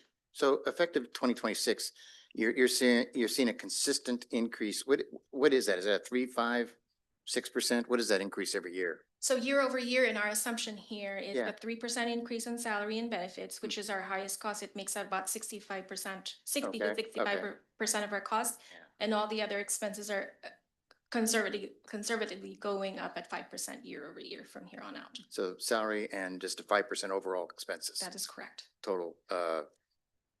8% every year. Okay, so the baseline for streets, you've seen this one last week. The streets fund, generally, their revenues are mostly state shared revenues from the motor vehicle fuel tax, as well as a share of the multimodal state transportation appropriation. And so this fund doesn't get a lot of dollars. However, this pretty much supports our street operations. And just to explain, this spike in 2022 is because of the capital project for 2021 streets and pedestrian improvement, which was funded out of the reserve. Now, moving forward, if we do not have a transportation benefit bond, there will be no other sources of funding for streets. General fund will be subsidizing this one moving forward. In fact, currently the expenditure line that you're seeing in here already funds approximately 1.8 FTE that's directly being paid out of the general fund, plus the subsidy to this fund. So just to give you a visual of what the general fund revenue mix is for 25 and 26, majority of about over 75, at least 75% of the general fund revenues are primarily from taxes, from property taxes and sales taxes. That's 75%. And then our next biggest item for 2025 and 2026 are the charges for goods and services. This is where you're seeing our passport fees, our recreation fees going in here. Some of the engineering or development review fees are coming in here as well. And we also have the one that's improving now are the licenses and fees. So this section right here, the blue line or the blue bar, are the franchise fees that we get from cable TV, from waste management, as well as our liquor profit and excise tax share. Those are our state shared revenues as well. Okay, right now you're projecting no utility tax. Correct. Yes, there are no utility tax, and the reason why I'm showing you this is because so that's the 75%, is because when we then compare our property tax mix with 10 other surrounding agencies, you can see clearly here, this bar to the left is the city of Mill Creek, and we are substantially funded by property taxes and sales taxes, 0 utility taxes, and everybody else has at least a portion, about 20% of their sales or tax mix is from utility taxes. So in instances when they have less of sales tax revenue, they may be mitigated by utility taxes. Where's Edmonds off of this, all of your lists? Is it unavailable? I wasn't gonna go there. Can you turn your mic on, To them. Councilmember Steckler? Mike, Your microphone. We couldn't hear you. I'm so sorry. I was asking why wasn't Edmonds on here, and it was just such a different status that it blew everything else away. So I understood. Gotcha. And on the per capita basis, Mill Creek is one of the lowest. The lowest is Lake Stevens, and Mill Creek is about 434 per capita. So this is also this is the our calculation of Can you go back to that screen for just a sec, please? Sure. That's an incredible number. So when Mayor Stevenson was in here a month or so ago, I asked him what he thought of our city. I think it was one of the parting questions, and he said, "We are the envy of everybody around us," meaning the other cities. And I think that's important because we do operate at the margins. We do, believe it or not, our homes may be worth more, but we do technically pay less in taxes per capita. And I try to stress that to people, how that comes from a lot of things, but it's paying attention to every little nuance, every little detail that we do day in and day out. So kudos to everybody, city staff, council, citizens, everybody. I know we got some tough decisions we're going to be grappling with here, but that to me is a pretty darn incredible number, with Lake Stevens being better by about $30 a citizen. It's a good baseline to be starting those discussions from. Okay, so for utility taxes, these are all the utility districts that are operating within our city limits. And some of these numbers we got directly from the utility companies. Some of them we made estimates based off of good numbers, I hope. So for a 1% utility tax to a 6% utility tax, the city would may raise about 571,000 at a 1% for all, assuming that we apply it to all the utilities. And then at the highest range of 6%, it's 3.4 million. At the mid-range of 3%, we will raise about 1.7 million. And this $79.22 per capita is still one of the lowest among the cities that we were comparing ourselves with. Is telephone landlines or landlines and cell phones? Yeah, that was No, my question. this would be just, yes, telephone and cell phones, yes. No internet, because that's not, we're not allowed by federal to. Are you gonna show us the comparison to other cities? Yes, you mean, On utility taxes? Yeah, I'm trying to get a feel for. what do you mean? That graph? Yeah, that one. I don't think I included it in here. That's a really similar. It's shown to some respect on the graph that shows all the taxes. Sorry. You had it with the blue, orange, and green. Yeah, I thought you had one. It's about 3 slides back. Yeah, there it is. Oh, there, Yeah. sorry. But the one you had before was just utility tax by city and. Microphone. I'm so sorry. Yeah, the one you had before was just the utility tax by city and the percentage, overall percentage. And because there were many cities charging much more than 6%. Yeah, so in this slide, I didn't include that, I believe, but it should be part of your packet. You're talking about these rates, right? Yeah. It's in the packet? Okay. Yeah, it would be in your packet. And so I believe in your packets, the majority of them are charging a 6% Yeah. utility tax, and the highest one right now is Montlake Terrace.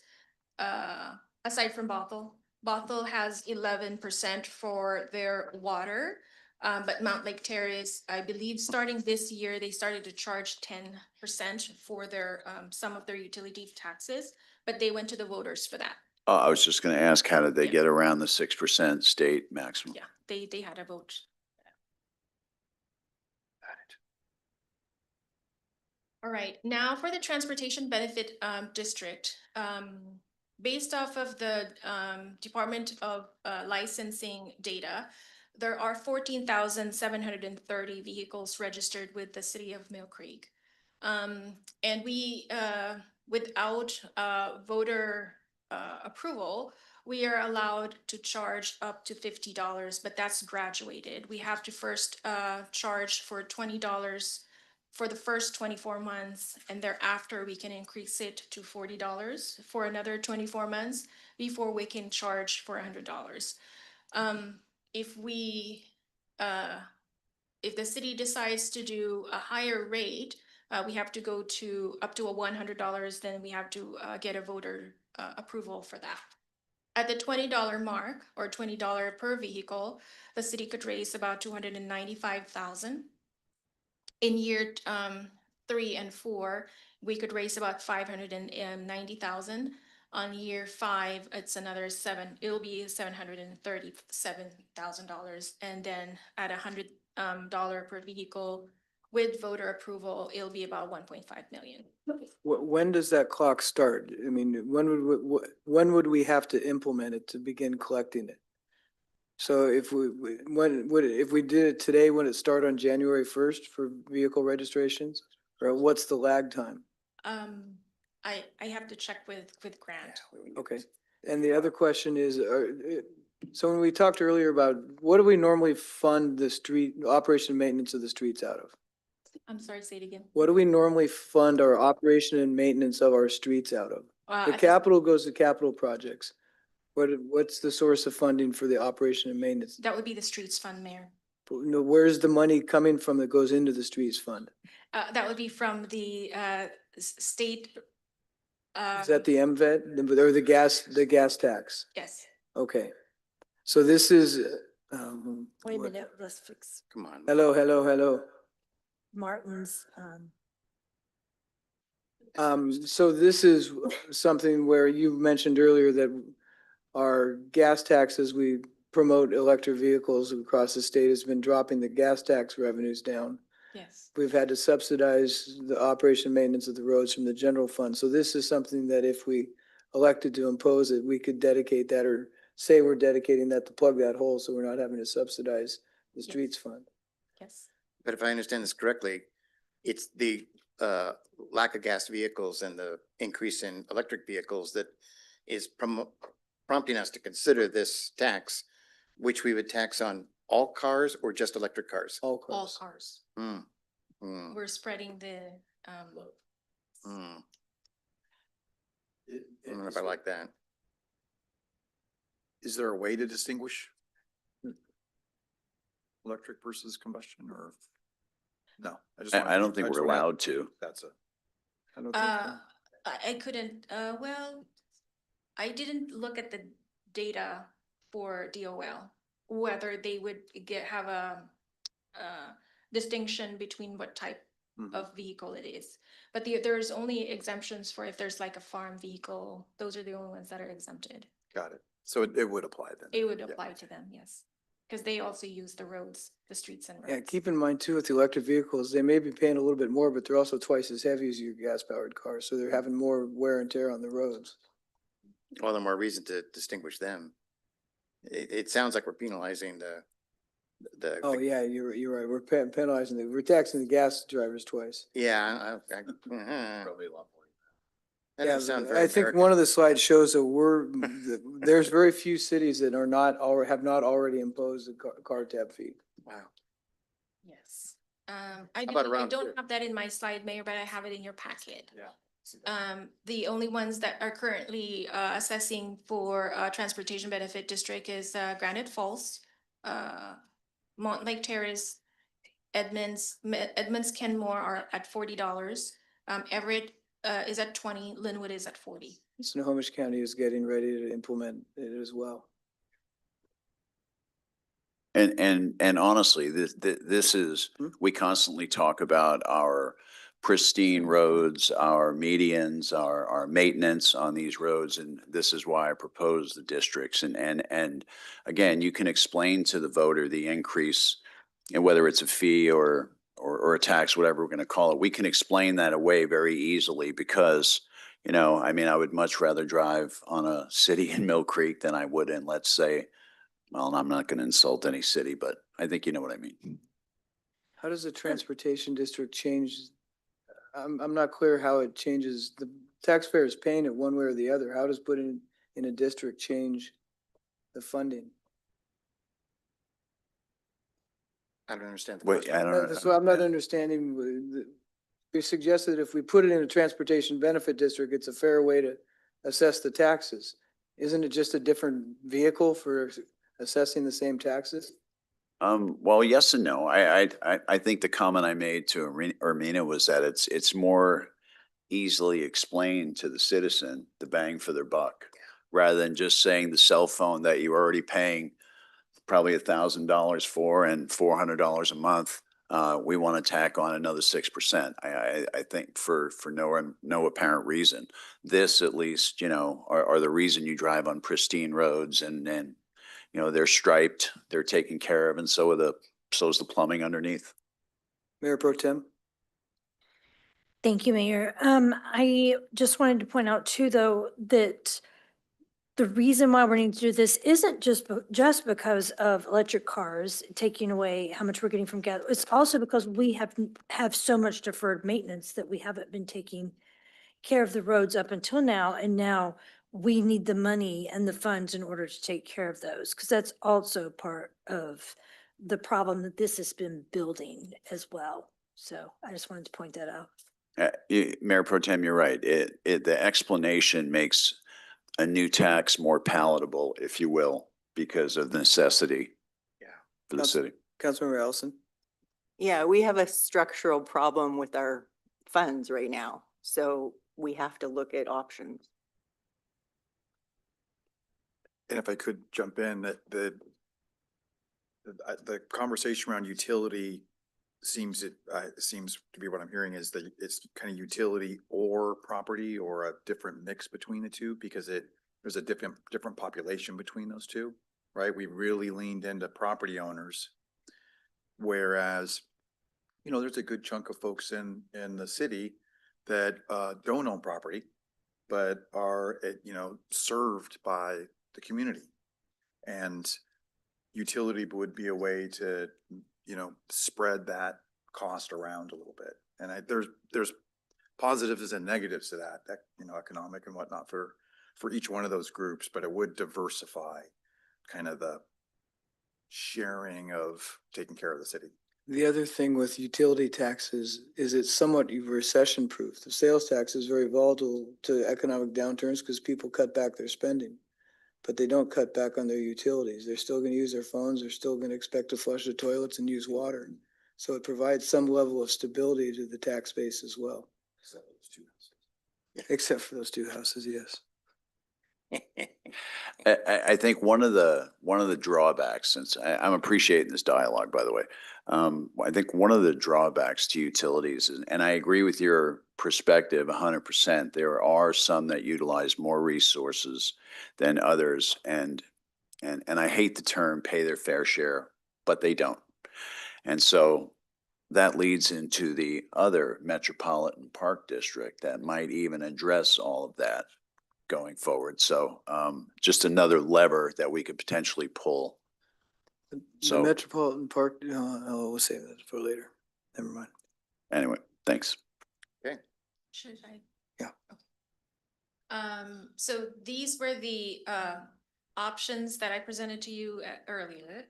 But I'm gonna skip over that because I want to show the scenario as we put them together. Again, this is the baseline. You've seen this one earlier. Scenario B, which is, excuse me. This one is the scenario A, which is just a 1% property tax increase, no utility taxes, no TBD.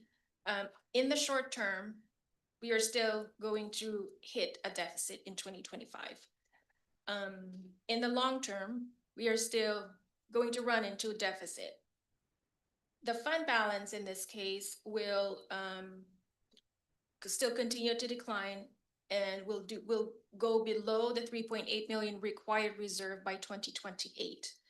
And then this model also assumes that since we're not doing a TBD, the Transportation Benefit Bond, the subsidy of general fund to the streets fund will increase year over year. Now, scenario B, which is that 1% plus the 179,000 bank capacity that would raise the $223 per $223,000. And then if we assume a 6% utility tax across the board, we will if we also adopt a TBD of $20 per vehicle on a graduated basis, so that means $20 for 26 and 27, 40 for 28 to 29, and then a $50 through 2030. We will see in the near term, we will still get a deficit, but in the long term, we will see a higher, now we are going to be structurally better because our revenues in the long term will be higher than our expenditures. But this one also assumes that we will also revise the cost allocation plan because if we do the TBD, the streets will have their funds. The revised staff allocation, we will now, instead of the general fund paying the 1.8 FTE of a maintenance worker directly, we will now shift that cost over to the streets, because that's another subsidy that the city general fund could offload to the streets, because they now have this dedicated funding. For the short term, the gap between the revenue and expenditure, because at the near term, we will still experience a deficit, we will assume that we will use the general fund balance to bridge the gap. At this rate, in the future years, again, the general fund reserve will start to increase because we now have a surplus year over year. And because of the TBD, we will now see a decline in subsidy to the streets fund, and it will decline to zero in year right around 2030.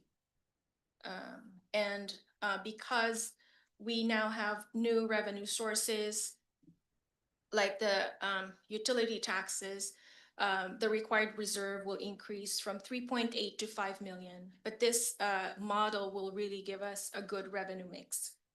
Do we have to vote on that $20 per vehicle? No. we can Council just member, propose it? you have to pass that. Okay. But it doesn't have to go to the voters, I believe. We can do it up to $50 and it could 20, 20, 10, and then after $50 cumulative, you have to go to the voters to go up to 100. And it has to graduate, right? It doesn't Yes. start yet. It has to graduate. Yes. Okay, and all of that, at $20 per vehicle per year, we get that type of impact on our revenues? Mhm. And And the utility tax, but just $20, I'm wondering, for the streets, yeah, the street one, Let at me- $20 a vehicle, this is how. that seems like a heck of a, yeah, it solves one problem, yeah. but, So long as we manage the cost for the streets fund, I think we would be able to maintain it. For the first 2-3 years, it would still, we would still get, or we will still have to subsidize it with general fund, because we are only increasing the revenues here by about less than 300,000. yeah. Yep. But the subsidy is 6,000? It will be 6,000 in the first year, in Mhm. 2026, and then like another 30 in year 2027. But because in the third and fourth year, you can now do $40, that's additional. Yeah, double it. money. Yeah. And so after that year, moving forward, There's no subsidy, okay. there will be no subsidy. So that's option or scenario B. Scenario C is a 1% property tax increase and then 1.1 million of bank capacity.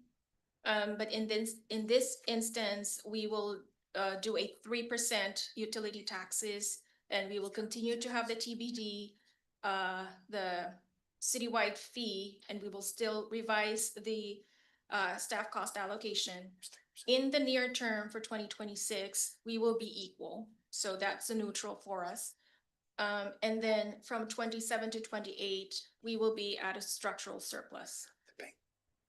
Again, there will be no subsidy to streets starting in 2028, 2030. And because our property tax is not as high as the or not the property taxes, but the utility taxes is not as high, our required reserve will be $4.6 million. Yes. Yeah, you're right, 3% does. Now for scenario D,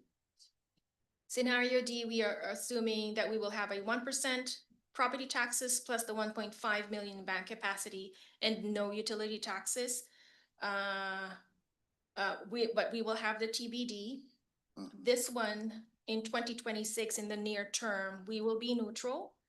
But then in 2027, we will still fall below because our revenues is not going to be, it's only a 1% increase thereafter.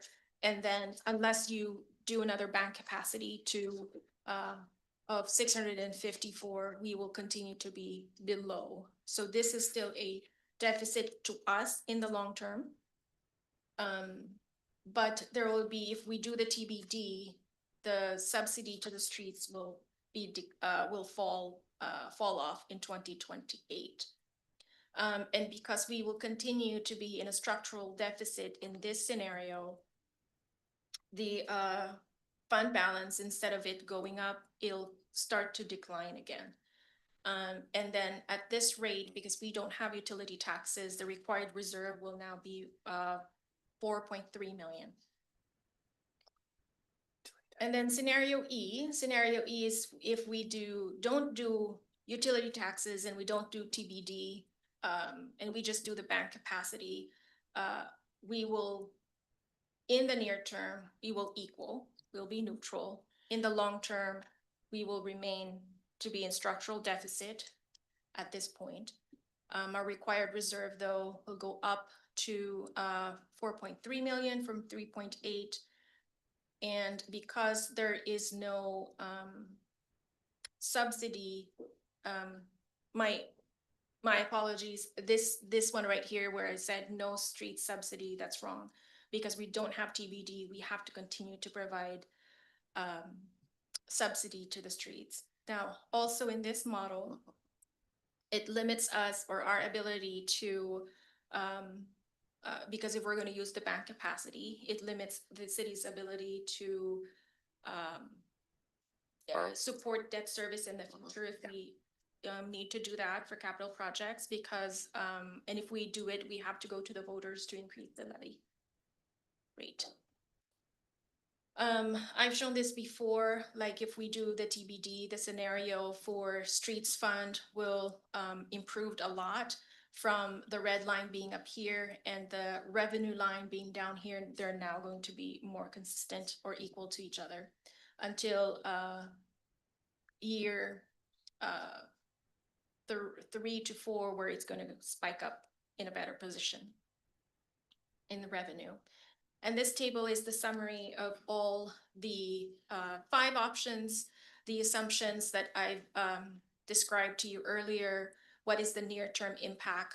And that would be for 2026, the long-term impact greater than 1 year. What would happen to our fund balance in each scenario? Also the impact of the general fund subsidy requirement to the streets and the reserve requirement. That concludes my report, Mayor.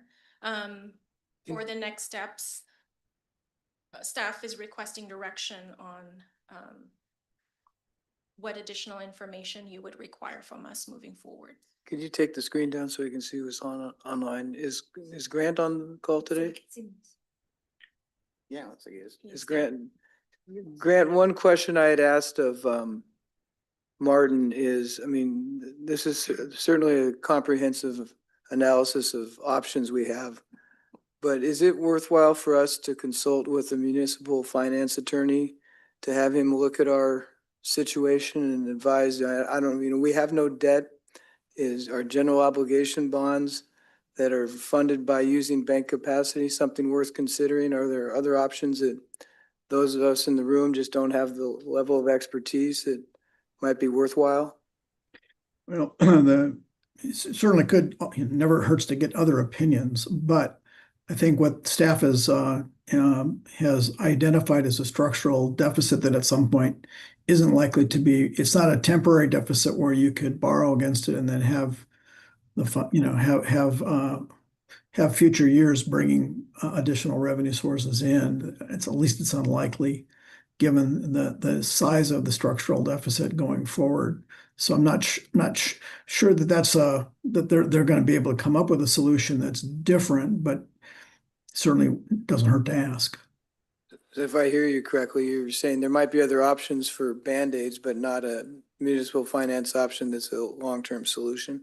Exactly. Okay, thanks. Councilmember Steckler? Well, in a couple of months, we're going to be looking at an annexation study. And that's going to have financial impacts to our city, either positive or negative. And given the tax law changes that we've seen over the last few years and the revenues coming from residents versus what we never saw before, this is going to be the first time we're going to look at an annexation report with a different financial outcome than we've seen in the past. And that might have an impact on what we decide to do here if we are going to go ahead and annex any additional areas, especially if it's residential. I think we're making some assumptions that we don't have information on. I think, Grant, it'd be helpful for the council, because this will be to have a timeline, so we know on day zero, if the council pulled the trigger on annexation, what's the process? You know, what's the method and how many days are we assuming for that? And then what are the potential holdups, the BRB process, potential legal challenge? I mean, I think we need to have an understanding of what that timing is, because I think people may be assuming it could have an impact on our bottom line sooner than it might in reality, but I think we need to know that. I think it's gonna take at least 2 or 3 days before we'll be able to see any significant revenue from I'm just kidding. Councilmember Allison? Yeah, well, as we look toward annexation possibilities, is there any way that we could we saw the cities and how they relate to what we were looking at. Could you do the same thing with the county? So we could understand what is the county leveraging utility taxes and transportation district taxes and all those other options? They're, like I said a few minutes ago, they're in the process of implementing a TBD, but that would only apply in an unincorporated county. Right, unincorporated. I don't know about a utility tax. I will try my best, because I think it came up in one of our meetings, and when I tried to get data of from their budget book, there was no data. There's no breakdown. It's all rolled up. But we could reach out to them Okay. and see if we could get additional information. Thank you. Councilmember Cavalieri? Thanks, Mayor. Ramina, in all of these exhibits, A through E, do they have the new permit and fee studies baked in there? Yes. Okay, thank you. Just one quick comment on that. They do have it, they have looked at those numbers, and I think that's gonna be, well, it was just presented to us. The challenge is we're now in a downturn of the business that would generate those fees. So it's gonna be a while before we see that start picking up again and translating into real dollars. And I just had one more go question ahead. with that. Thank you. And I know that the state legislature also gave cities an opportunity to councilmatically, whether it's raising raising sales tax. What does that map look like? And I know we're not killing it in sales tax now, but would another 0.1 or whatever the amount is, would that move the needle? Possibly, but not substantially that it would bridge the gap. So my understanding from that additional 1% is that this would be truly the 1% that's raised within our city. 1/10 of 1/10 1%. of 1%. Yeah. And it's unlike the other sales tax for public safety, where we get a share from the county if whatever money they get from that sales tax, they share it with us. And I think that's the 25% share. But this specific one for the council manic that just got adopted, it will be just within the city of Mill Creek. So it's not a needle mover. Is it dedicated to a specific purpose? For public safety.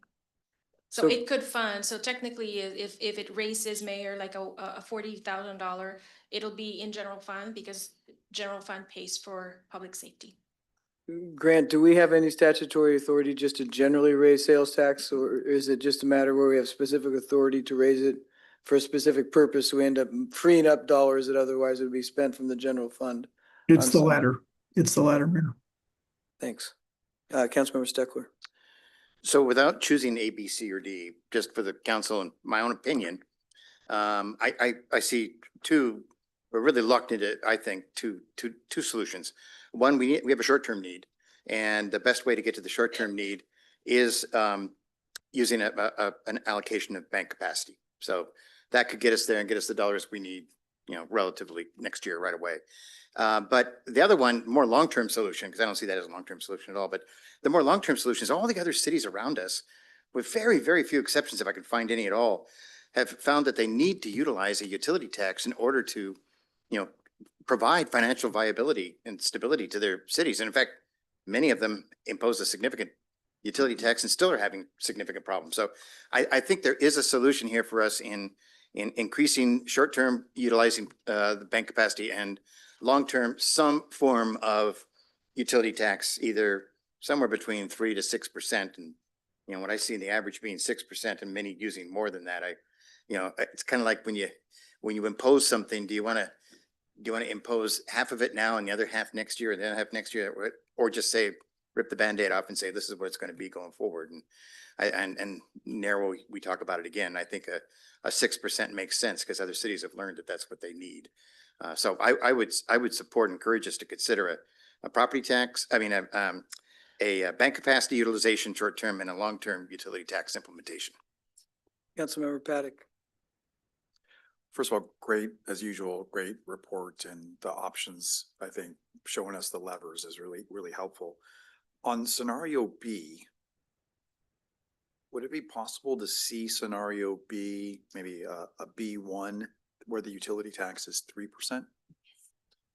Okay, I could do that. Do you want me to add?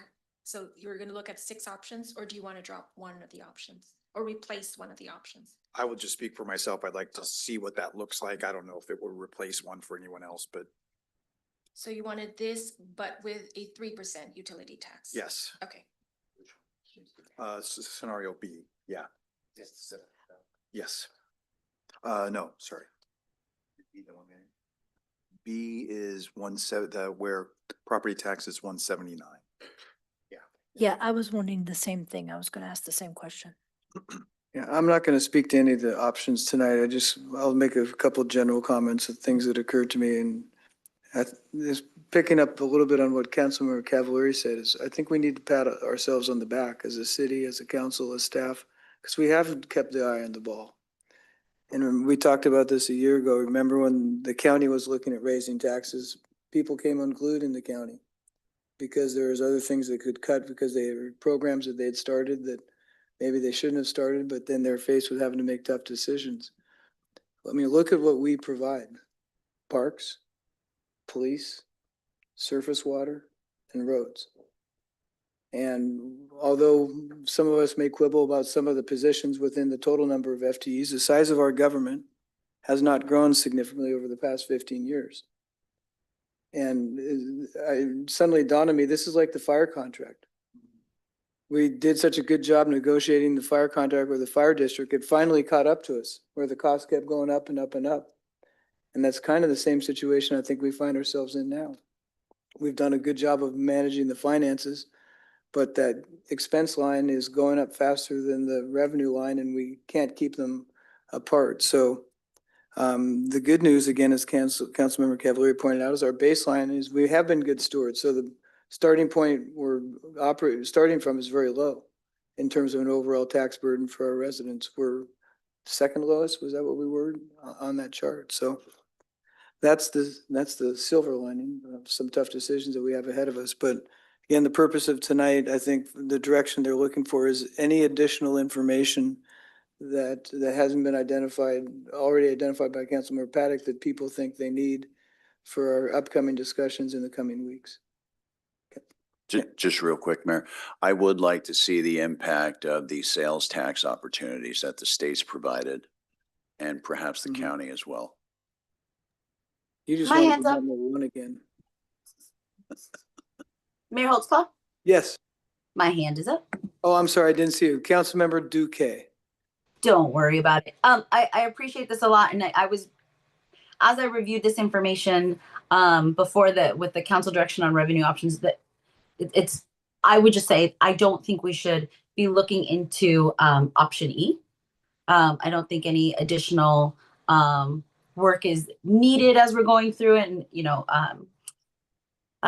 it just seems because it's declining, it's neutral, there's deficit, it doesn't seem like a good fit, and also just using up all the bank's capacity, and also based off of our conversations today about utility tax. So if we are adding in an option B1, right, or BA, however it is, I think that could just be a replacement for option E. Thank you. I'm not sure we need to specify the number of options. We just, let's just get the additional information, what that other one looks like and go from there.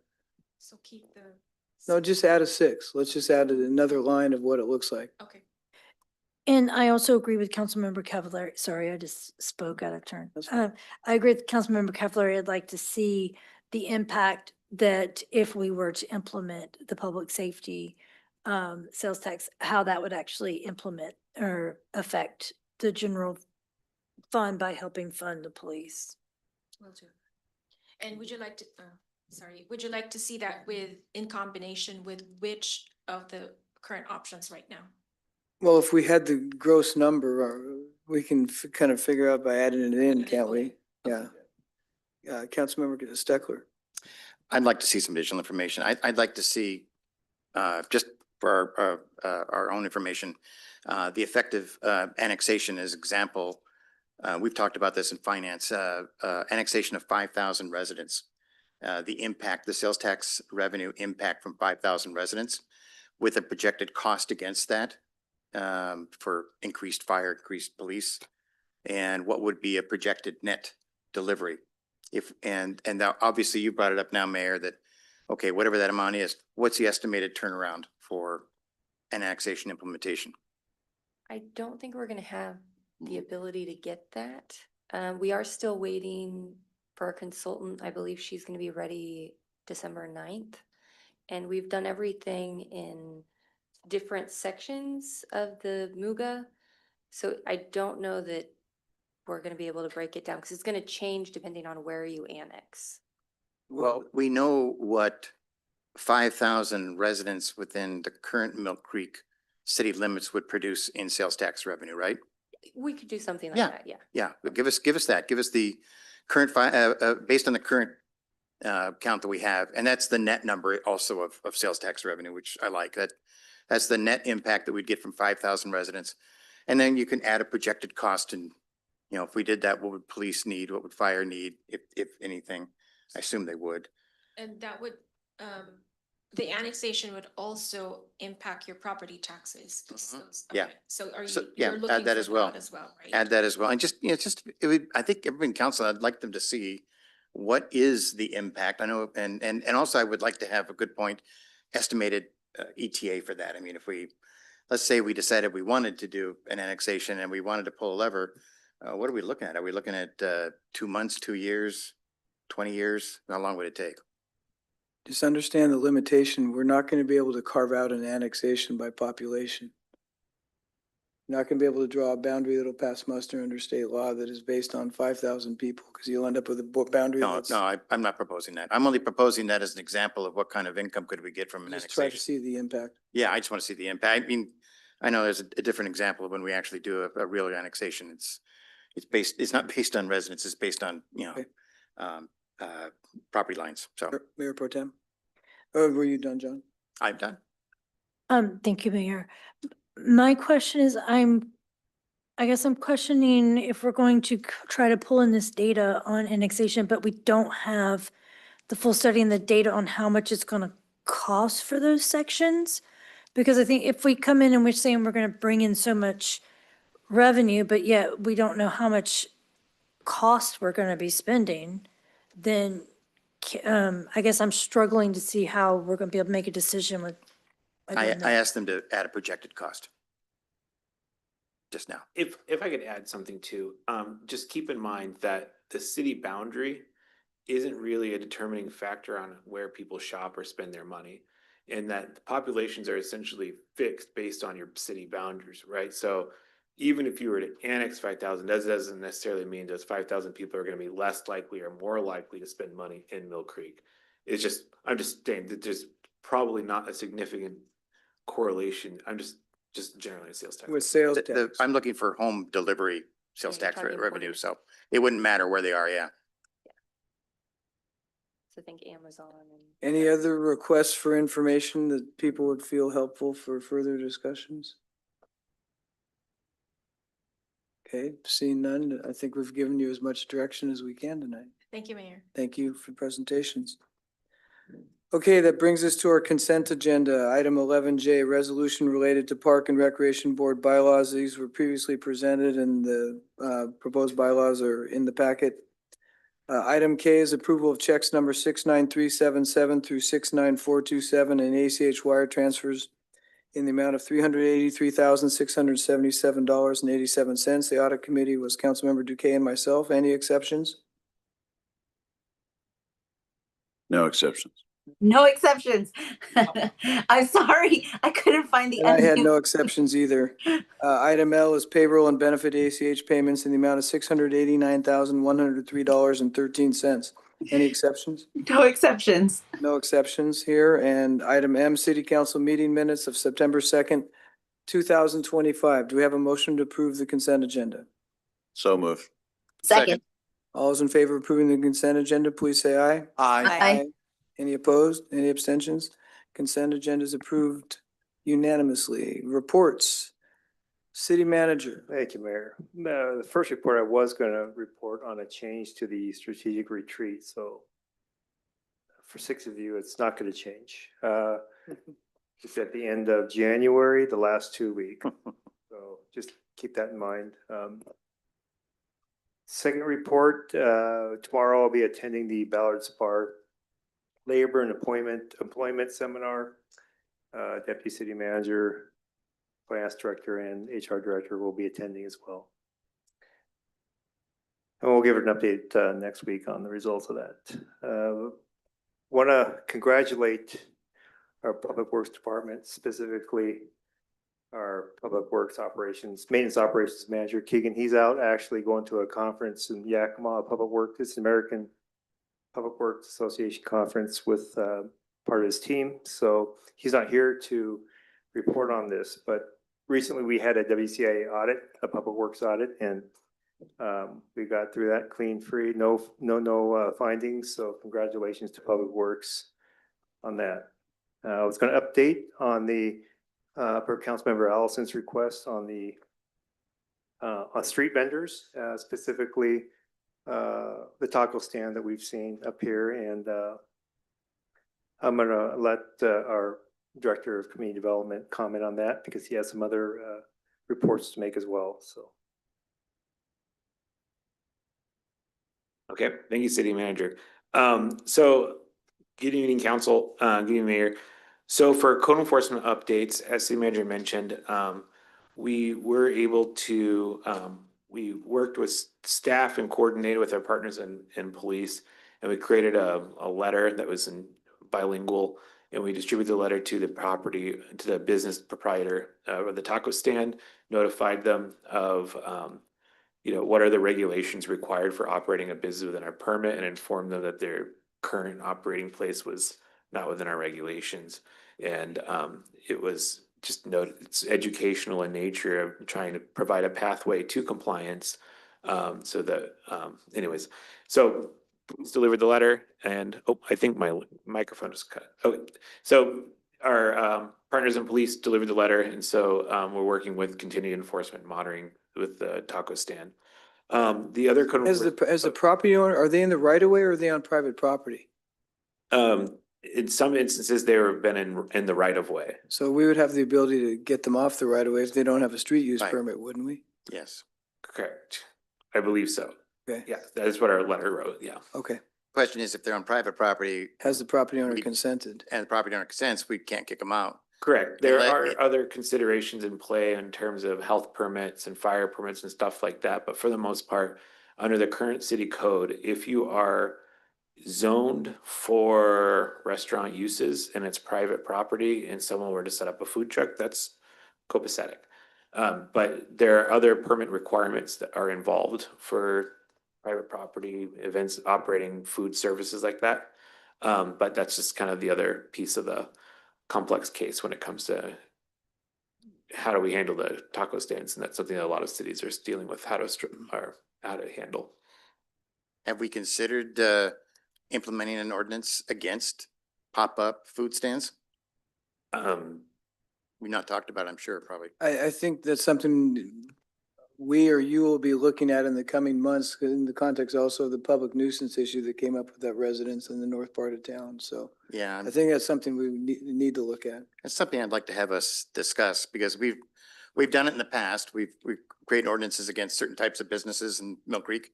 But you know, this is one that has a direct impact on a number of our base businesses, our restaurants in the city. And this is someone who's competing on a different level, with not the same playing cards and playing field as our city restaurateurs.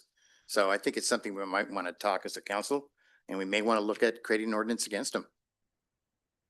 If I may, Mayor, some of the things that I understand from an economic standpoint, but to dig a little deeper, there's, I think, more to explore as it relates to, you know, the community and kind of what they prefer as well. I mean, from a business standpoint, we all know that taco stands and other vendors have a lower cost structure. They're able to offer their services or products at a lower cost to residents across different areas. That's a benefit to residents as well. But at the same time, there's possibly could be cannibalization of sales of existing businesses, or they could be complementary to businesses as well. We don't know. So I think there's a lot more to look at. Well, there are risks associated with them from a health standpoint. If they're not permitted, yes. Yeah, I mean, if they're permitted, they're, you know, more difficult to monitor, and they're out in the elements and the environment, and it's much more difficult from a health standpoint. And I do agree in your case, there are residents here that might like this pop-up stand and would like to frequent them. And we would be passing an ordinance against them. This is a question we had way before you even got on council, when the city of Mill Creek chose to not allow cannabis shops in Mill Creek. The solution to that one was they're readily available right outside of our city limits as these taco stands would be. Talk about revenue options. Well, and then do we get the revenue from them? Because as we said, there was a citizen came in and talked about how he purchased some food and it wasn't taxed. And so there's probably, how do we know that tax revenue is coming to us or not coming to us at all? So versus a, you know, brick and mortar business that's following the rules, I think we have a much better solid chance of making revenue off of them. Could also put a moratorium in place. Moratorium on what? The food trucks within city limits. Yeah, but the point I heard is not about whether some residents might prefer it. It's just the level playing field. These people are operating without a Mill Creek business license, without getting the appropriate permits, and they're not then collecting and remitting the tax. If they're doing that, they can be wherever they're permitted to be, on private property, wherever, and they compete with the businesses. But I heard his complaint was it's not a level playing field. And I understand that, and I'm kind of agreeing with that. And I'm saying there could be a mutually beneficial arrangement here where many cities, for example, as the director of community development had mentioned to me in the past, is they put food trucks and food vendors in a certain area within the city where people could come, which could satisfy. That could be a solution, yeah. Yeah. Yep. So I'm certainly happy to explore a range of options and as part of our how we handle food trucks moving into the future. Yeah, it'd be a good discussion. Okay. Yeah, well, let me just, I don't think we want to be business unfriendly, but like the mayor said, there are people, I think the citizen said he pays 10,000 a month minimum just to open his doors. So I think that's a pretty significant amount and certainly worth a bit of latitude. Concur. Thank you for the segue, Mr. Mayor, on other code enforcement properties. I'd like to provide council another update on the property at 13701 30th Street. A couple weeks ago, our staff was able to place a red tag on the property declaring the home uninhabitable until the septic system has been repaired. And we are currently so that is in place. And there's two separate code enforcement actions related to this. One's related to the septic system and one's related to general maintenance facilities. The septic issue is being coordinated with our partners at the county. And then on the other code enforcement issues regarding to property maintenance like lawn and and debris in the front yard. That's going through our city code enforcement process.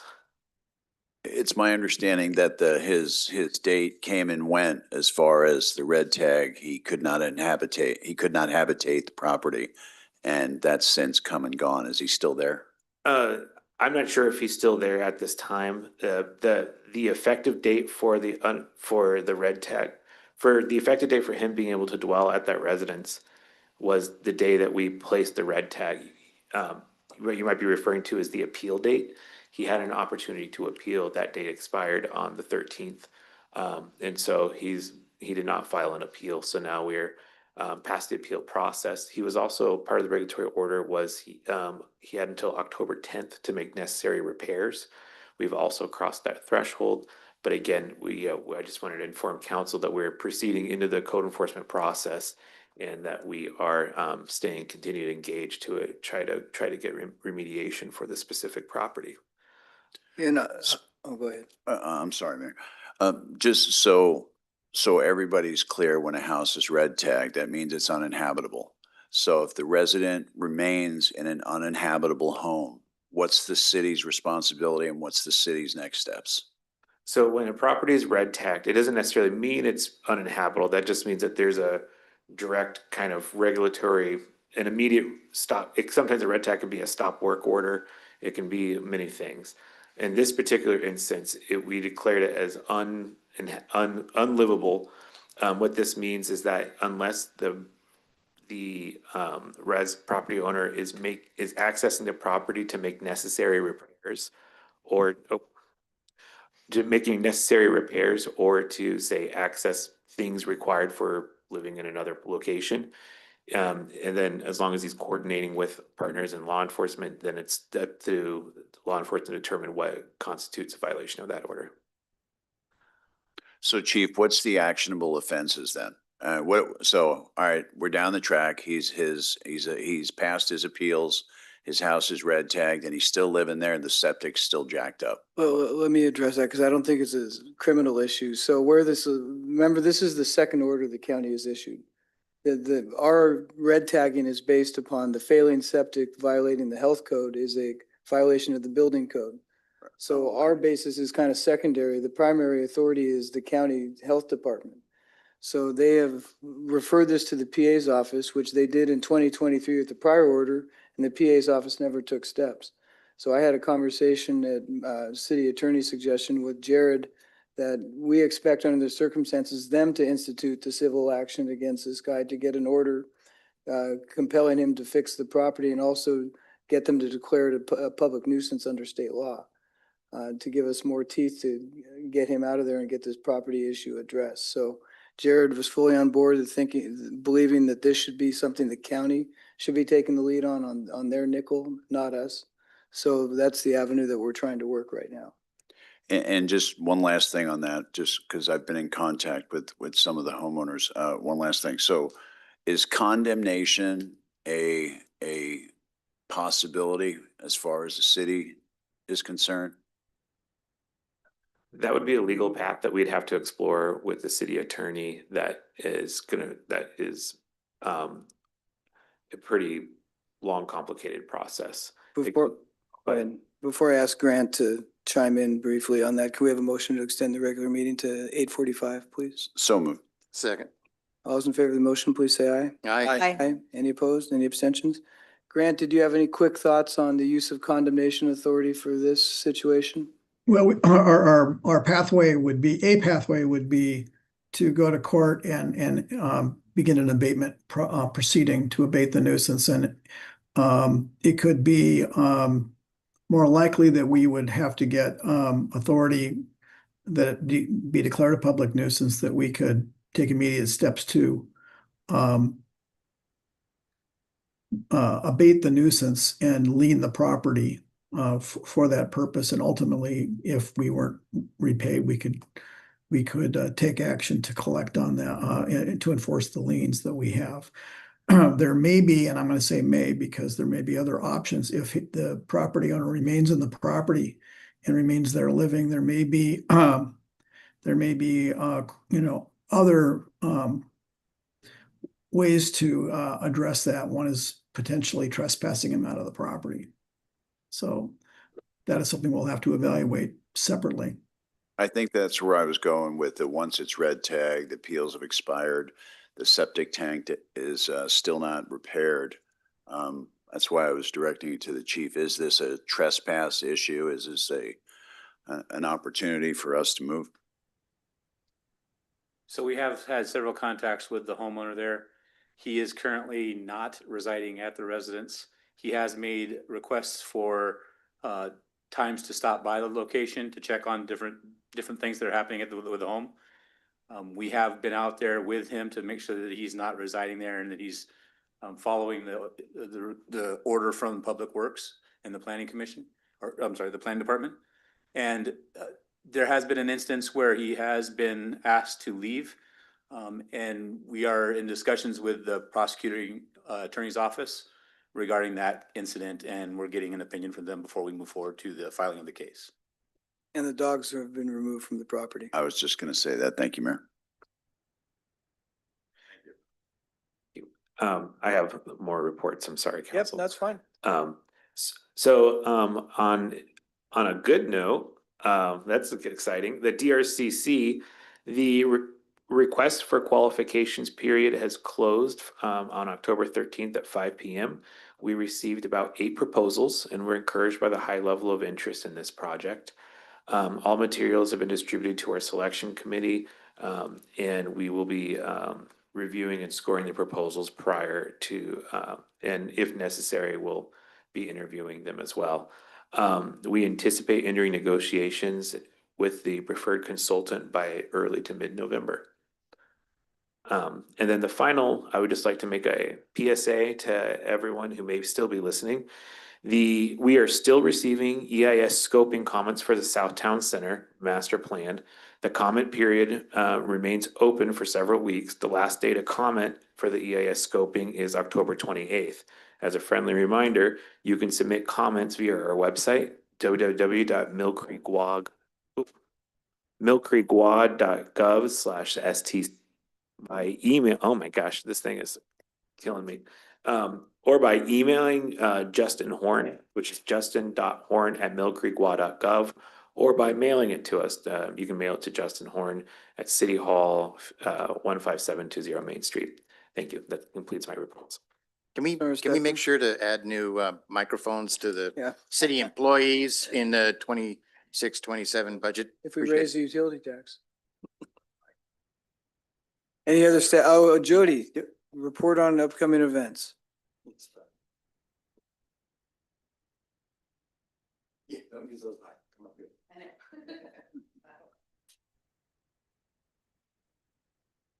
Right. Well, I'm happy to be talking to you again this evening, and it's again another happy subject. Microphone, it's hard to hear. Better? Keep going. Another thing we need is a microphone. Is that better? Yes, thank you. You bet. So we're gonna talk about a fall events report and get everybody excited about what's happening coming up here very soon. So we have our wonderful Kiwanis Community Shredding event, Saturday, October 25th, next door at the City Hall North parking lot. That's always well received by the community, and we're thankful for that to happen here, 11 a.m. to 2 p.m.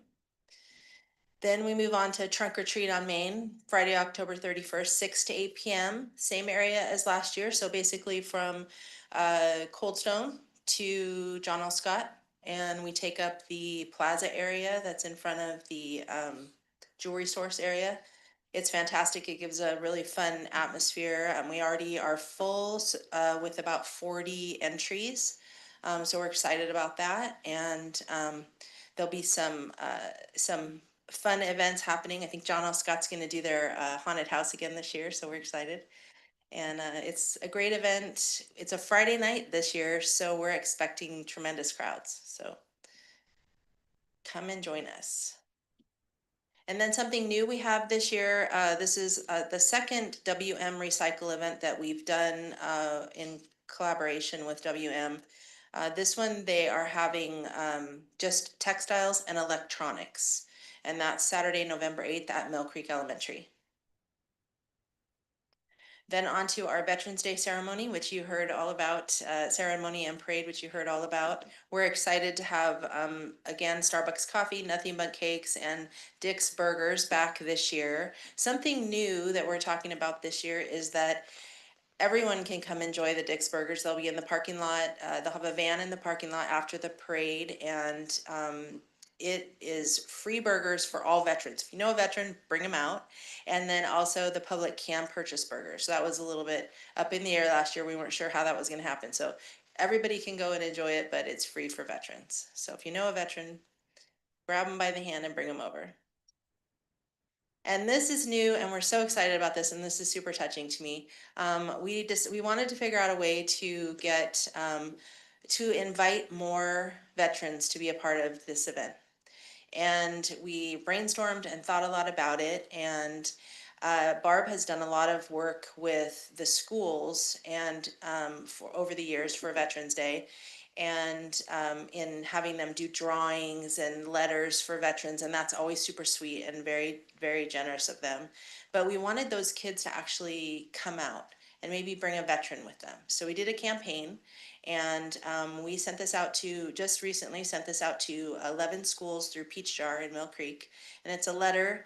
We invite students from our local schools to honor the heroes in their lives by inviting a veteran, be it a parent, grandparent, neighbor, family, or friend, to walk alongside them in the City of Mill Creek's Veterans Day Parade. It's a small but meaningful way to say thank you to those who have served and to show them how much their sacrifices mean to our community. And how we're going to hopefully get the schools excited about this and all the kids is they're going to have these people with them that they love, and they get to be in a parade, but they're also going to have a banner that says, thank you to our veterans, and it's going to list all the schools that register, all the kids' schools that register. So we're hoping that this will catch on. So if you know somebody in the school that maybe gets this and they have questions, you can send them our way, but we'll have information about this on the website. And Barb is taking point on talking to already 3 schools involved. So we're excited about that. And free Dick Burgers for all. Yep. That's right. So that's another thing. Yeah, we should have probably highlighted that on there, right? It says Dick's on there, but we'll slide that in somewhere. It's true. That's a fun thing. And Dick's, they've all been so great. So we're excited for the partners that we work with and the community, and everybody really comes out. We also have something new this year, a new pin that we just designed that we're excited to show you. It's not out yet, so but I will be sharing that with you soon. Then we have our city chat at Cogier that we have every year. They're always happy to have us. The residents, it makes them really feel like they're more part of the community when they can ask questions and share their comments. So that'll be Wednesday, November 19th at Cogier. Mayor, will you be able to send that? Mm-hmm. No, okay. After the election? Huh? I was just wondering after the election if you. Until the end. I'm here, you're stuck with me till the end of the year. Yeah. No microphone. I was I thought you were gonna walk out the door. Sorry. Steckler. He doesn't want this. He doesn't. But Councilmember Steckler, I want to hear everything you say. It's really important to me. So we're excited about Holidays on Main this year for a couple of different reasons. We're working closely with the Chamber on this event as usual, even more so this year, but they have introduced something new, Breakfast with Santa at La Palmera. And there's 2 times for that, and there's more information on our, well, will be more information on our website, but if you can go to the Chamber if you want specific information about that, we will be promoting it as well. We have Santa's Village. So if you'll remember, last year we introduced this in City Hall North parking lot. This year we're going to have it kind of in a same scenario that we did for, that we're doing Trunk or Treat in that same area. So we'll have tents along the way. There'll be areas for people to stand in between, but we'll have kind of that Santa's Village along Main Street in a certain section of town in that same area. And the parade starts at 4 p.m. And then one of the reasons why we're going to have the Santa's Village where it's going to be is because we are going to have a new tree in a new location. So we have purchased a 14-foot Nordman fir that is going to go in a very large box. It's a live tree, and it's going to be on the property in the plaza in front of the jewelry source. There is a tree there right now. We're taking that down and we're putting this box. This will live there for about 3 to 5 years as we make plans. It will live and grow with the community as we make plans for its final destination, whether that's in Southtown Center or the DRCC properties. It will then move to that location. So we're building the box with that in mind. Great idea. And it's a great idea for the community because it means that the tree is going to be out there all season long for everyone to have photos in front of and enjoy. It's a great location for the community and such a, center, but also just the opportunity for people to know the story that it will grow and move. And so there'll be a story that will come out in Greet Magazine about that, about the time before we start installing it there. So we're super excited about that, or I am, and at least my team, we've been working really hard on this. And we are also working with the chamber on some crafting ideas for kids to make ornaments. So there'll be a lot of other things surrounding this that will come out as we continue moving towards the holiday. So we're excited for that tree lighting. Any questions? Great. Look forward to all the upcoming events. Thank you, you. Jody. Any other staff reports? Sorry, Mayor, no staff reports. Thank you. Okay, I just got a couple really quick things. SCC dinner I'll be attending tomorrow night. I'm not sure if anyone else, am I the only one? I might be the only. Oh, are you? Okay, good. I'll see you there. Tuesday, Thursday night, the 16th. I'm sorry, I'm a day ahead. Thinking to the M's game tomorrow. In terms of the businesses leaving, I just want to throw in, I suggested to Martin that maybe he reach out to Ray Stephenson to have a discussion about how they might be able to help us with attracting some businesses to fill some of these spaces that are getting vacated. And lastly, when I scheduled my vacation for the last week of the month and beginning in November, I knew I'd missed the October 28th meeting, but I never knew that I'd miss potentially the World Series. So hopefully that's a sign that the Mariners will make the World Series since I'll be in Mexico for the entire week. So that's my report. Mayor Pro Tem? Thank you, Mayor. I just have a report to just update all of you. We had our meeting today for the exploratory committee for the SCT, and we are going to be going with taking our initial recommendations to the executive committee next week.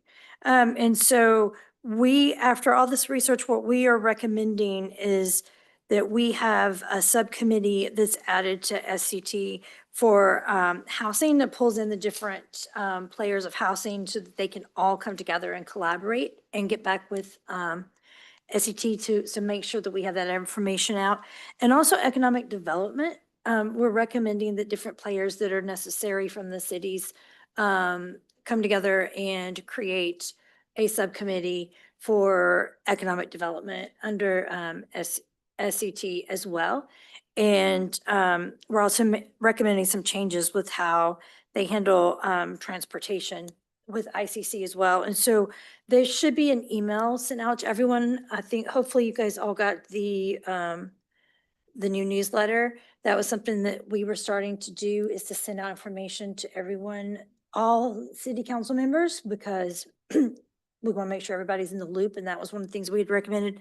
So all these recommendations will be coming out to all of you. And then we will be taking this to the executive, to the steering committee and getting their input, and then bringing it to everyone for discussion in December at the General Assembly to get input there from everyone before it goes for full implementation to the steering committee in January. So keep your eyes out for that. And that's all I got. Councilmember Cavalieri? Thanks, Mayor. First thing, I don't want you to miss the World Series, so I'll happily take those Mexico tickets. Just so you know, there's a volunteer over here. Yeah, I'll ask my wife. She can come too. We don't need you.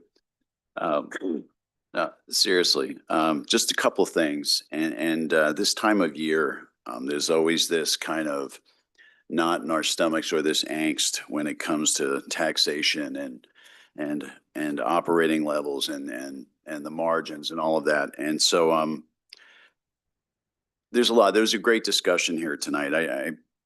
Next week, the reason you got the staffing levels, numbers and salaries is I asked this, city manager and finance manager to provide us with that. I wanted to look, or at least have an opportunity to look at, in conjunction with all taxation, that we may or may not implement, the idea of a mixture of perhaps some reductions, if not partial reductions. I think it's important that we pull on every lever because you look at every city around us that has maxed out their bank capacity, raised their property tax every year, and have maxed out utility taxes, and they're still operating in the red, which means that you just can't just tax your way out of it, as they say. And I think the Mill Creek View, I was going to use it as a prop. I have it here, but they have on the front page all these business closures, which is really kind of a black eye for us. And I know it was probably intended for this and that, but it exists, so it is true. On a more personal note, and a more humanity-driven note, about a little over 2 years ago, I remember sitting up here on the dais with all of you and all of us choking back tears after witnessing October 7th and the invasion into northern Israel and the slaughtering of 1,300 Israelis and the taking of their families, the kidnapping, and the barbaric nature of it. Having been in writing for an online magazine, I was considered, I guess, quote unquote, the press. And so I had a chance to view something that I wish I had never had the opportunity to see, which was the uncut views and footage from the IDF and from Hamas transmitting back to its friends and families back in other regions. And it was one of those things I can never unsee, but it explains the barbarity that exists in this world and why we need to stamp it out. So yesterday was really a touching moment for me when I saw the last 20 remaining hostages brought back into Israel and embracing their families for the first time in over 2 years, and some after being chained to the same location for over 2 years, scratching his nails off, trying to keep track of days.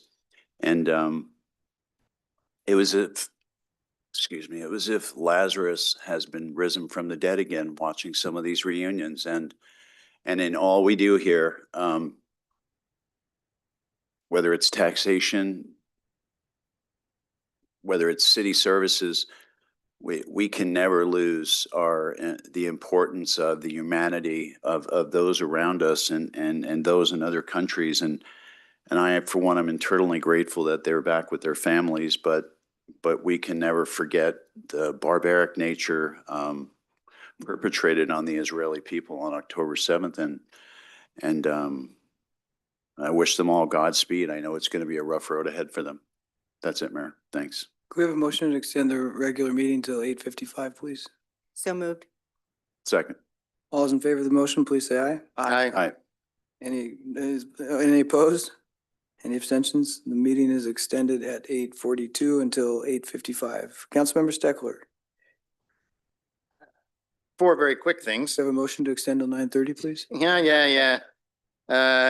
I will be attending the SEC dinner on Thursday along with the mayor, but after that comment, I'll sit at another table.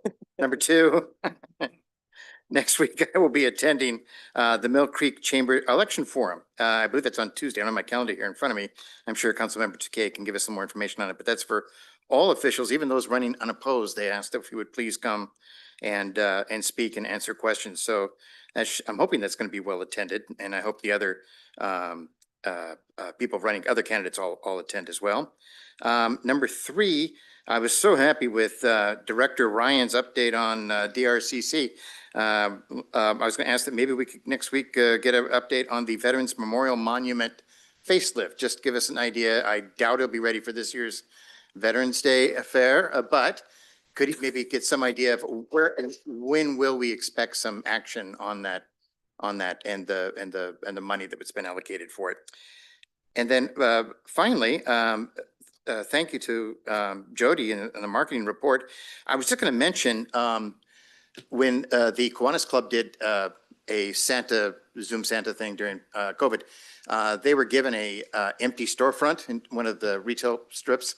And I'm just wondering if there's any way we could use the Starbucks location it might be worth just a question, ask them.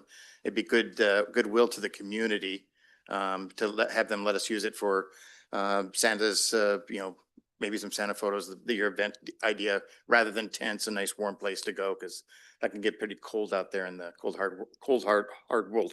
Just a suggestion. It may be nothing, but it might be nice to have. That was it. Councilmember Ellison.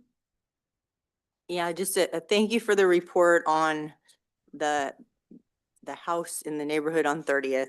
I guess I would appreciate if we could get that same level of information about the spring tree house that we heard about tonight when you do an investigation into what can be done there.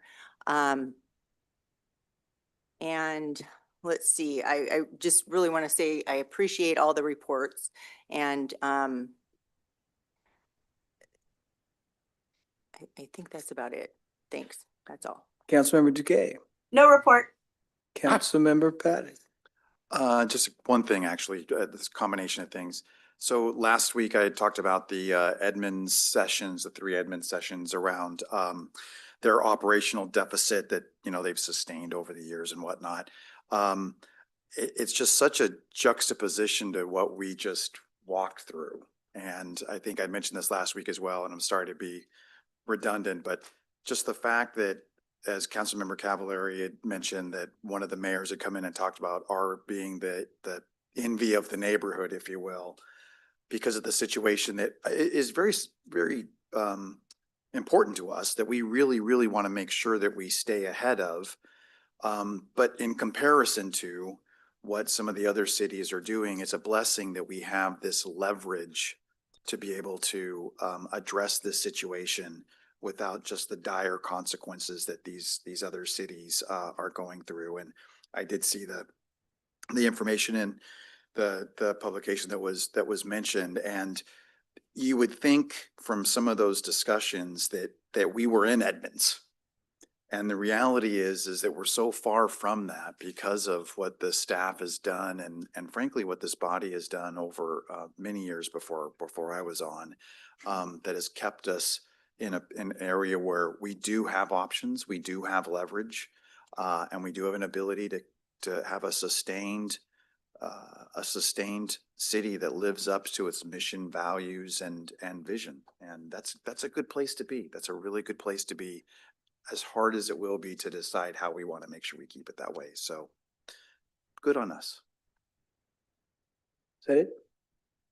Thank you. Amen. Okay, it brings us audience communication. Barb, start in the chambers.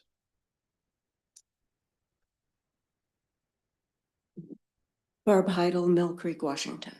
Thank you, Mayor. I wish to express my appreciation and thanks to the Public Works Department for their speedy response to an issue I had last week. My street sign had fallen down. I came home from being back east, and there it was on the ground. And so I notified Public Works, and the response I get at first was, "Is it a stop sign?" I said, "No, it's not. It's just my street sign with an intersection, so it's 2 streets, names." They still took the time and got it done in less than 3 days. I am so appreciative of their quick response when they have this massive list of to-dos, and they fixed it for me, for all of us in the neighborhood. So I wish to thank them immensely. Thank you. Thank you, Barb. Anyone else in chambers? Anyone online? Not seeing anyone any members of the public online. We have no executive session on our agenda. So it brings us to 48, and we will adjourn the meeting. Have a good night.